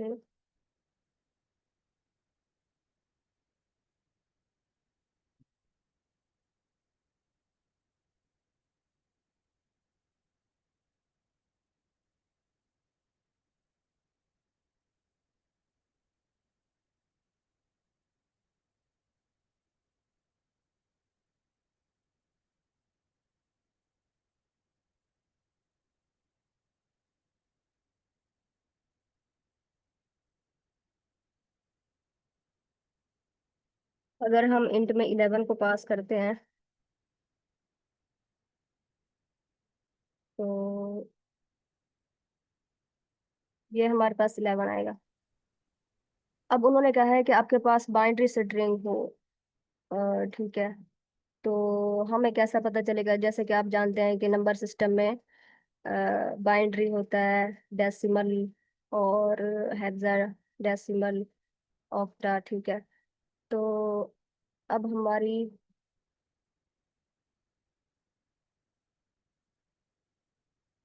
तो जो स्ट्रिंग हम ऐड करेंगे ना, तो इंट को नहीं पता चलेगा कि भाई वो इसको, एक मिनट में, फॉर एग्जाम्पल ये हमने स्ट्रिंग ऐड किया 11, और हम चाह रहे हैं कि 11 को ना पाइथन ले एज अ बाइनरी, वो इसको ना डेसिमल में कन्वर्ट ना करे डायरेक्टली। डेसिमल, अब देखें, जो हमारे पास बाइनरी का, अब बाइनरी होता है 01, 01, जो कि हमारी मशीन समझती है। और जो डेसिमल होता है, जैसे कि डेसिमल में हमारे पास डिजिट होते हैं 0 से 9 तक, ठीक है, 0 से 9 तक। और जो होता है ना बाइनरी, उसमें 0 से 1, ठीक है। तो अब हमने ना इसको ये बता दिया है कि पाइथन को, कि ना आपने इसको बाइनरी समझना है 11 को, ठीक है। आपने इसको डायरेक्ट डेसिमल नहीं समझना कि ये 11 है, आपने इसको बाइनरी समझना है 1 to 1। तो अब हम देखेंगे कि क्या इसका इनपुट आता है। इसका इनपुट 3 आया है। तो ये 3 कैसे आया है, ये कैसे आया है।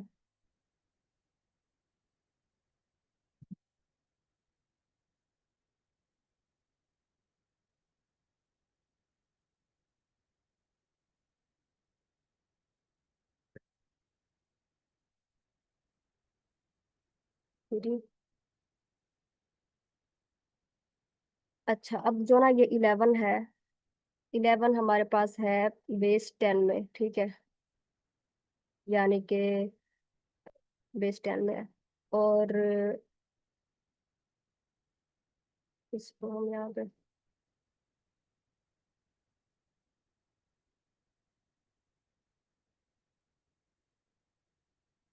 ये बेस 10 है। तो हमने ना इसको करना है बाइनरी में, ठीक है। बाइनरी में कैसे करेंगे, ये 11,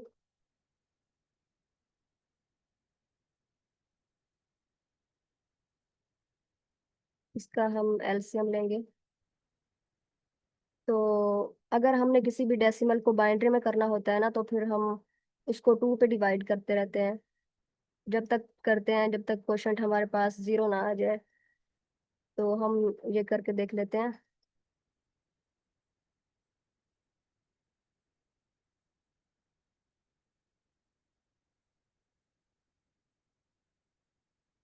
अच्छा, 2, 5, 10 हो गया।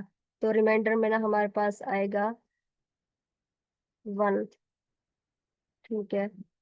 फिर अब हम दोबारा 5 को करेंगे 2 से डिवाइड, तो ये बन गया 4, ठीक है। फिर हमारे पास इसका रिमाइंडर भी 1 आ गया।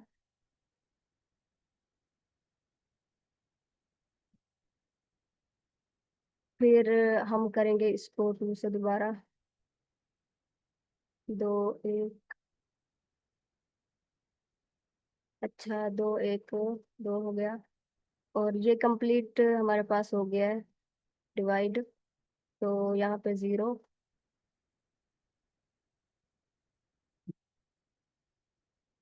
अब हम,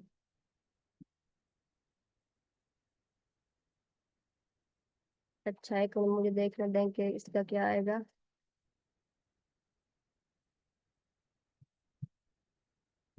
2, 1, तो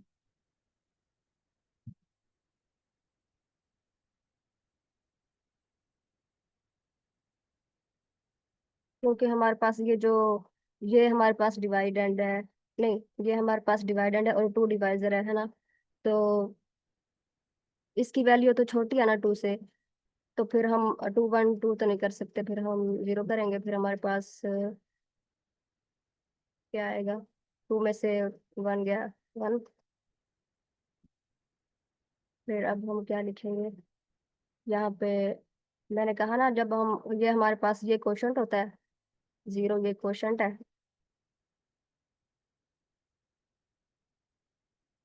और ये जो वन है ये हमारे पास रिमाइंडर है।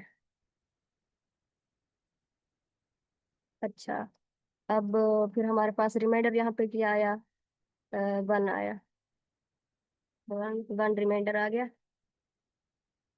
अच्छा, अब जो ना ये वाली चीज होती है, ये जो हमारे पास ये सारे नंबर आए हैं, वन वन वन और जीरो वन, ये वाले, तो ये ना हमारे पास ये बाइनरी फॉर्म है 11 की, 11 की बाइनरी फॉर्म।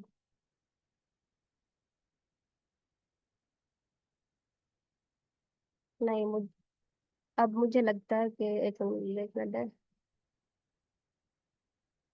अच्छा हाँ, यहाँ पे देख लें।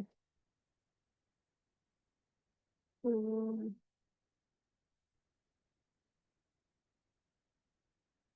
अच्छा हम ना लास्ट से देखते हैं।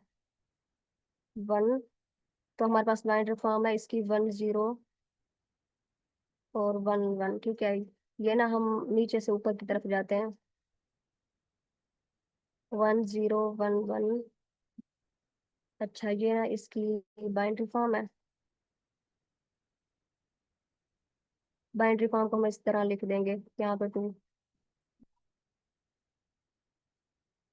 ये किसकी है, ये 11 की है।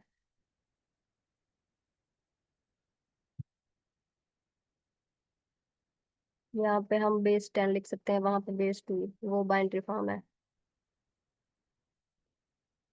अच्छा, फिर अब हम, अच्छा उन्होंने कहा था कि आप लोगों ने टू बाइनरी स्ट्रिंग को ऐड करना है, तो हमने 11 को हमने बाइनरी में कन्वर्ट किया, तो हमारे पास, अच्छा बाइनरी में कन्वर्ट कर दिया। फिर अब अगर हम, ये जो वन है अगर इसको हम, बच्चा इसको हम बाइनरी में करें,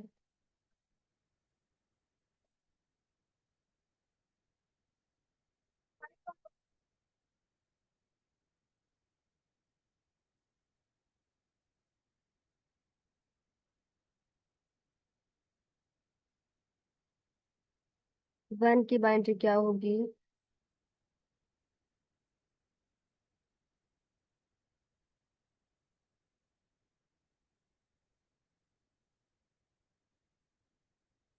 वन का हम क्या करेंगे, वन को, वन को वन पे डिवाइड करेंगे तो क्या आएगा, जीरो या वन आएगा,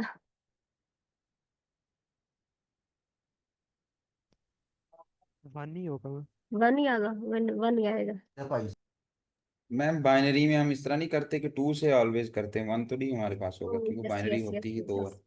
ओके ओके। अच्छा हाँ जी, यहाँ पे हम टू से ही करेंगे, वन टू, ये वही सीन आ गया जो भी हमने ऊपर ये वाला किया था, वन को डिवाइड किया टू पे तो फिर हमारे पास रिमाइंडर वन आया। अच्छा, तो जो रिमाइंडर आया वही बाइनरी फॉर्म है, ठीक है। तो बाइनरी फॉर्म इसकी वन, वन की बाइनरी फॉर्म वन ही है, ठीक है। अच्छा, बाइनरी हमारे पास वन की वन आ गई, और 11 की हमारे पास ये आ गई।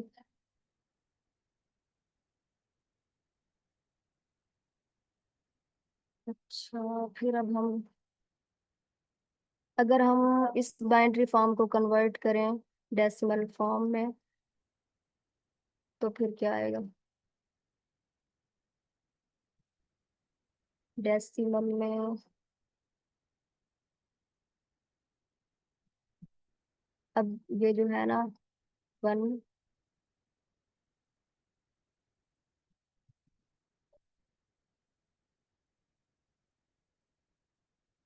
इसको हम ना 1 मल्टीप्लाई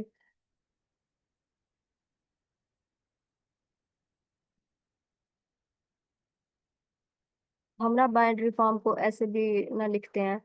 ये जो पहला डिजिट है इसको 2 की पावर 0 कंसिडर करेंगे, फिर नेक्स्ट वाले को 2 की पावर 1, फिर उसके बाद वाले को 2 की पावर 3, ऐसे करके फिर जो हमारे पास आंसर आएगा वो हमारे पास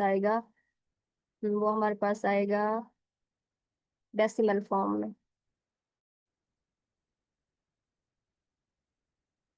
अच्छा, अब हम 1 मिनट में,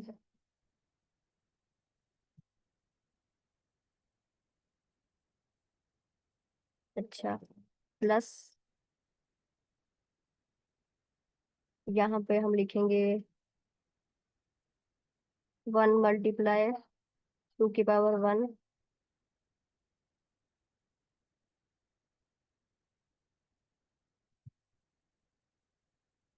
फिर नेक्स्ट 1 मल्टीप्लाई 2 की पावर 2।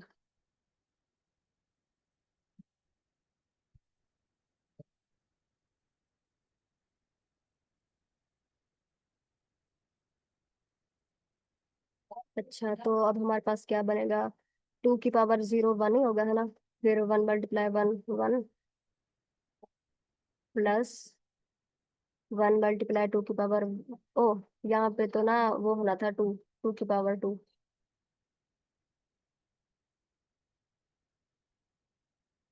2 की पावर 2। फिर ये हमारे पास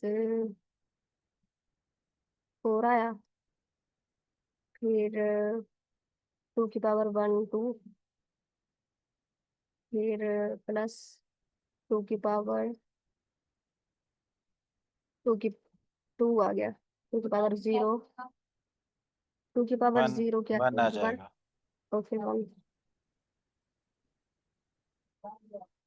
तो अब हमारे पास 4 2 6, 6 और 1 7, 7 बन जाएगा। 7 आ गया। तो मैम 7 यहाँ क्यों पे आया? आप किसको डेसिमल में कन्वर्ट किए?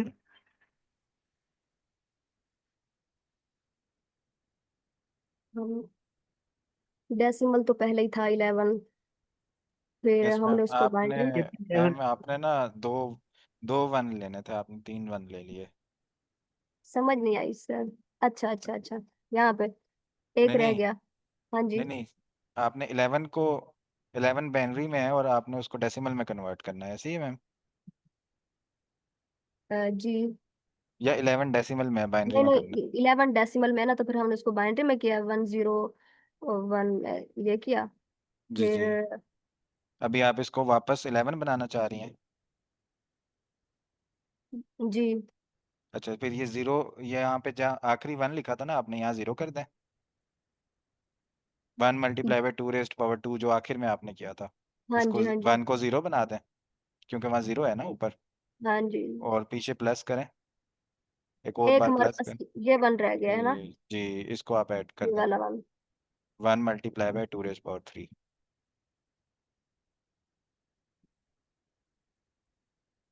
ये वाला वन, 1 मल्टीप्लाई 2 की पावर 3। अच्छा, 2 की पावर 3 8 बन जाएगा, 8 बनेगा। यस मैम, और 4 की जगह जीरो कर दें। ठीक है, हाँ जी, 0। फिर 8 और 2 प्लस 1 11 बन गया।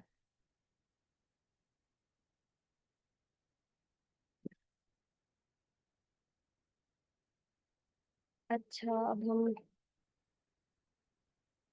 अच्छा, ये समझ आ गई है कि हमने ना, जो हमारे पास डेसिमल नंबर होते हैं जैसे कि 11 था, हमने इसको बाइनरी में कैसे करना है, ये समझ आ गई है।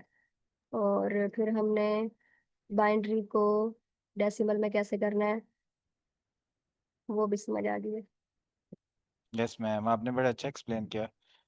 मैम आप काइंडली कोड शो कर दें, 2 मिनट्स में समराइज कर दें, फिर हमारे क्लास ओके, का टाइम आप होने वाला है। Okay sir. अच्छा, यहाँ पे ना उन्होंने हमें दो इनपुट दिए हैं, एक ए की वैल्यू और दूसरी बी की। ये हमारे पास ना बाइनरी स्ट्रिंग है। जैसा कि मैंने आपको पहले बताया कि इंट में ना जो भी हम वैल्यू देते हैं, जैसे कि अगर हमने कोई स्ट्रिंग दे दिया नंबर फॉर्म में, तो फिर ना वो जो पाइथन है वो इसको डेसिमल में ही कन्वर्ट कर देती है। तो हमने ना यहाँ पे इसको बाइनरी कहा है कि ना आप इसको डेसिमल में नहीं करना, इसको बाइनरी में करना है। तो फिर अब आप देख सकते हैं कि यहाँ पे हमने दो वैल्यू एंटर की है, और इसको ना टू टू पैरामीटर ना हमारे पास ये शो कर रहा है कि इसको बाइनरी में करना है। फिर जो एग्जाम्पल अभी हमने सॉल्व किया है उसका आंसर 11 आया ना। तो 11 को हमने देखा था, उसकी बाइनरी फॉर्म भी देख ली। फिर 11 और 2 कैसे आया? अच्छा हाँ जी, हाँ जी, 11 तो वैसे ये लिखा हुआ है, फिर 2। अच्छा, 3 कैसे आया? 3 कैसे आया? यस मैम, ये 11 जो है ना हमारे पास बाइनरी में है। हाँ। तो जब हम हाँ। इंटीजर फंक्शन कॉल कर रहे हैं ना, तो हम उसको बेस पास कर रहे हैं 2 के, ये आपके पास जो वैल्यू है ना ये बाइनरी में है। तो वो उसको क्या हाँ करेगा, जी। कन्वर्ट कर देगा डेसिमल में। हाँ जी, हम ना इसको फिर इस तरह करेंगे, इसको 2 की पावर 0 और 2 की पावर 1। तो मैम फिर I too think, plus one two हाँ जी प्लस वन मैम, फिर हो आई जाएगा। थिंक ये क्वेश्चन जो है ना ये काफ़ी मुश्किल है। तो हम ऐसा करते हैं कि ना बिट मैनिपुलेशन का टॉपिक कवर करके ना, बिट मैनिपुलेशन में सारा के बाइनरीज क्या होते हैं, कितनी रेज पावर क्या होता है, कौन कौन से ऑपरेटर्स होते हैं, फिर आप ये क्वेश्चन प्रेजेंट कर लें तो मेरे ख्याल से सबको बहुत अच्छे से समझ आ जाएगा। Okay sir. तो अभी मैं मैम वो डिस्कस कर लेता हूँ सेल्फ पॉइंटर। और ओके सर। फिर आप ये मंडे को ऐसा करते हैं, मंडे को मैं डिस्कस कर लेता हूँ, मंडे हम रख लेते हैं बिट मैनिपुलेशन के लिए। मंडे को मैं बिट मैनिपुलेशन डिस्कस कर लूँगा सारा इंट्रोडक्शन, फिर मैम जी आप ये सर। क्वेश्चन प्रेजेंट कर दीजिएगा। Okay sir, thank you.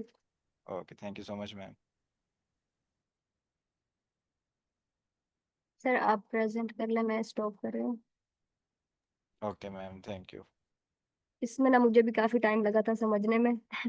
तकरीबन 5-6 घंटे लगे थे।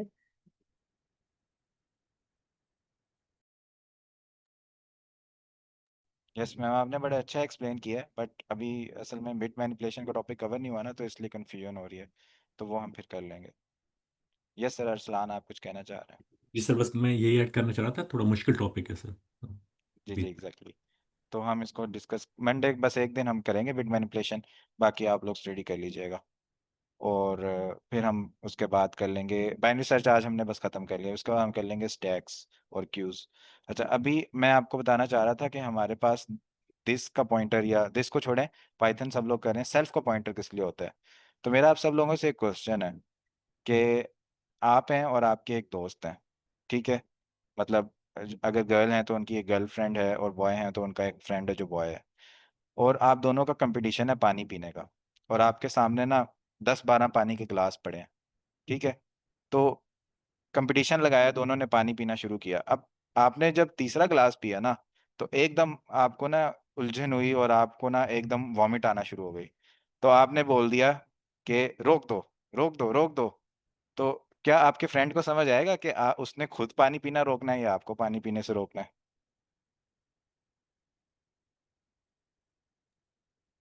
उसको समझ मेरी बात नहीं आएगा सर। समझ नहीं आएगी, मेरी बात मैंने ज्यादा कॉम्प्लिकेटेड तो नहीं कर दी? नो नो सर, आप ठीक कह रहे हैं। अच्छा, टाइम इसकी कम है तो एग्जांपल इसलिए छोले मैं, वाली भी ले सकते हैं। जी ओके, जी, कैरी ऑन सर। हाँ हाँ, टाइम कम है तो इसलिए मैं ज़रा ना थोड़ा जल्दी जल्दी बताऊंगा। तो अब हमारे पास क्या होता है कि हमारे पास ये क्लास डिक्लेयर हुई है और इसके अंदर ये फंक्शन कंस्ट्रक्टर मैंने बनाया। अब इसका मैं क्या कर रहा हूँ, क्लास का एक ऑब्जेक्ट डिक्लेयर कर रहा हूँ, उससे पहले ये मेन है, ठीक है, ये फंक्शन कॉलिंग है, ये डेफिनेशन है फंक्शन, यहाँ पे चल नहीं रहा फंक्शन, सिर्फ मैं डिफाइन कर रहा हूँ। अब मैंने वैल्यू एक 3 ले ली, ऑब्जेक्ट डिक्लेयर किया क्लास का, और कंस्ट्रक्टर में वैल्यू पास कर दी 3, और यहाँ पे मैंने लिख दिया value is equal to value. तो क्या मेरे कंस्ट्रक्टर को पता चलेगा कि मैंने इस 3 को वैल्यू बनाना है, इस वैल्यू को चेंज करना है, या इसका जो इस कंस्ट्रक्टर का जो अपना ऑब्जेक्ट का वेरिएबल है उसको चेंज करना है? इसको तो पता नहीं चलेगा, ऐसे ही है। जी बिल्कुल। तो इसके लिए मैं क्या करूंगा कि इसको मैं बताऊंगा कि आप क्लास के अंदर जो आपका अपना वेरिएबल है ना, उसके अंदर आपने वो वैल्यू वैल्यू डालनी है जो आपको यहाँ पे आर्गुमेंट में पास हो रही है। यानी क्लास का अपना एक वेरिएबल है जो डिक्लेयर हुआ है वैल के नाम से, ठीक है। और उसको मैं एक आर्गुमेंट पास कर रहा हूँ जो यहाँ पे मैंने पास किया और इस फंक्शन के अंदर आ गया। अब उस value is equal to value किया, अब समझ नहीं आ रही कि मैं ये जो आर्गुमेंट में पास हुआ है इसको चेंज कर रहा हूँ या जो क्लास में डिक्लेयर हुआ था उसको चेंज कर रहा हूँ। ये समझ आ रही है यहाँ पर किसी को? मतलब ये क्या आप कौन किस सी? तरह से क्वेश्चन कर रहे हैं? जी। जी जी, मैं ये कह रहा हूँ कि मैंने यहाँ पर एक वेरिएबल डिक्लेयर कर दिया वैल के नाम से। इस क्लास का एक वेरिएबल अपना वेरिएबल है जो कि कंस्ट्रक्टर में है कि कोई भी ऑब्जेक्ट डिक्लेयर करता हूँ ना वो वेरिएबल बन जाता है। अब मैंने क्या जी। किया, उस कंस्ट्रक्टर को एक वैल्यू भी पास कर दी। अब मैंने उसको बोला है कि जो मेरा इस क्लास का असली वेरिएबल है ना जो इसके अंदर है, उसके अंदर ये वाली वैल्यू डाल दो जो मैं आर्गुमेंट में पास करूँ, तो इसको पता चलेगा? नहीं चलेगा। क्योंकि इसको ये नहीं पता चल रहा ये जो मैंने वैल लिखा है ये कौन सा वाला वैल है, ये आर्गुमेंट वाला वैल है या ये क्लास का अपना वैल है। तो इसलिए मुझे ये बताने के लिए ये क्लास का अपना वाला वेरिएबल है, इसके पीछे मुझे लिखना पड़ेगा सेल्फ। कि भाई क्लास आपका जो अपना वेरिएबल था ना उसके अंदर जो आर्गुमेंट में वैल्यू पास हुई है वो आप लिख दो, ठीक है। अब यही चीज यहाँ पर है। अब इसका ये जो ऑब्जेक्ट डिक्लेयर हुआ है अभी यहाँ इसको भूल जाए। अब ये ऑब्जेक्ट डिक्लेयर हुआ है यहाँ पे एक वेरिएबल डिक्लेयर है वैल के नाम से, उसके अंदर क्या वैल्यू पड़ी हुई है? 3 सर, 3 थ्री। तो ये थ्री पड़ी हुई है, एग्जैक्टली exactly। अब मैं एक फंक्शन कॉल करता हूँ अपडेट और sorry O B J dot val, और इसके अंदर वैल्यू पास कर देता हूँ यहाँ पर। एक सेकेंड, यहाँ पे मैं वैल्यू इसके अंदर पास कर देता हूँ 4। और मैं कॉल करता हूँ ऑब्जेक्ट क्लास का, क्लास के ऑब्जेक्ट का जो वेरिएबल अपना था उसकी वैल्यू को अपडेट कर दो और अभी जो मैं वैल्यू वैल्यू पास कर रहा हूँ वो कर दो। तो ये क्या करेगा, ये 4 यहाँ पे आर्गुमेंट में आएगा, ठीक है। अब इसको फिर नहीं पता चलेगा यही चीज कि भाई अब आपने क्या करना है, किसके अंदर अपडेट करना है। ये वाली जो चीज है ना, ये वाली चीज, ये बताने के लिए इसको मैं इस चीज का पॉइंटर भेजता हूँ कि आपने किसके अंदर चेंज करना है, वो मैं भेजता हूँ थ्रू सेल्फ। इस चीज की समझ आ रही है? जी सर। यानी जो इस क्लास की अपनी चीज है ना वो बताने के लिए मैं सेल्फ यूज कर रहा होता हूँ, और जो चीज मैंने अपडेट करनी है खुद से भेजनी है एज अ आर्गुमेंट उसको मैं ऐसे ही लिख रहा होता हूँ, ठीक है। अच्छा, अब फॉर एग्जांपल मैं यहाँ पे वैल नहीं भेजता, मैं यहाँ पे भेज देता हूँ वैल्यू। तो मेरी कन्फ्यूजन खत्म हो गई, यहाँ पे मैंने भेज दिया वैल्यू और यहाँ पे भी मैंने भेज दिया वैल्यू। और अब मैं लिखता हूँ val is equal to value. तो ये मेरा कोड एरर दे देगा, ये कहेगा कि आप val is equal to value तो कर रहे हो या val plus is equal to value तो कर रहे हो, लेकिन आपने कोई वैल तो डिफाइन ही नहीं किया हुआ, किसके अंदर आप चेंज कर रहे हो। ये एरर दे देगा क्योंकि इस फंक्शन को तो सिर्फ अपने वेरिएबल्स का पता है। तो मैं चाहता हूं कि ये जो फंक्शन है ना मेरी क्लास के बाकी वेरिएबल्स को भी असेस कर ले। तो इसको ये बताने के लिए कि आप इसी क्लास के वेरिएबल्स को असेस कर लो, इसको मैं बोलूंगा सेल्फ डॉट वेल। कि इसी क्लास के अंदर जो ये वाला वेरिएबल है इसको आप असेस कर लो, और वो उसका ये पॉइंटर है सेल्फ। सेल्फ पॉइंटर के अंदर इस वेरिएबल का एड्रेस स्टोर होता है, ये इसको इसका एड्रेस बता देता है और उसके अंदर ये वैल्यू अपडेट कर देता है। इस बात की समझ आई सबको? जी सर। अच्छा, अब मैं इसको ज्यादा एक्सप्लेन नहीं कर सकता, हमारी क्लास एंड होने वाली है। तो अभी किसी को क्वेश्चन हो तो पूछ लें। सर बड़ा अच्छा एक्सप्लेन किया, यकीन करेगी एग्जांपल से ना क्लियर हो गया।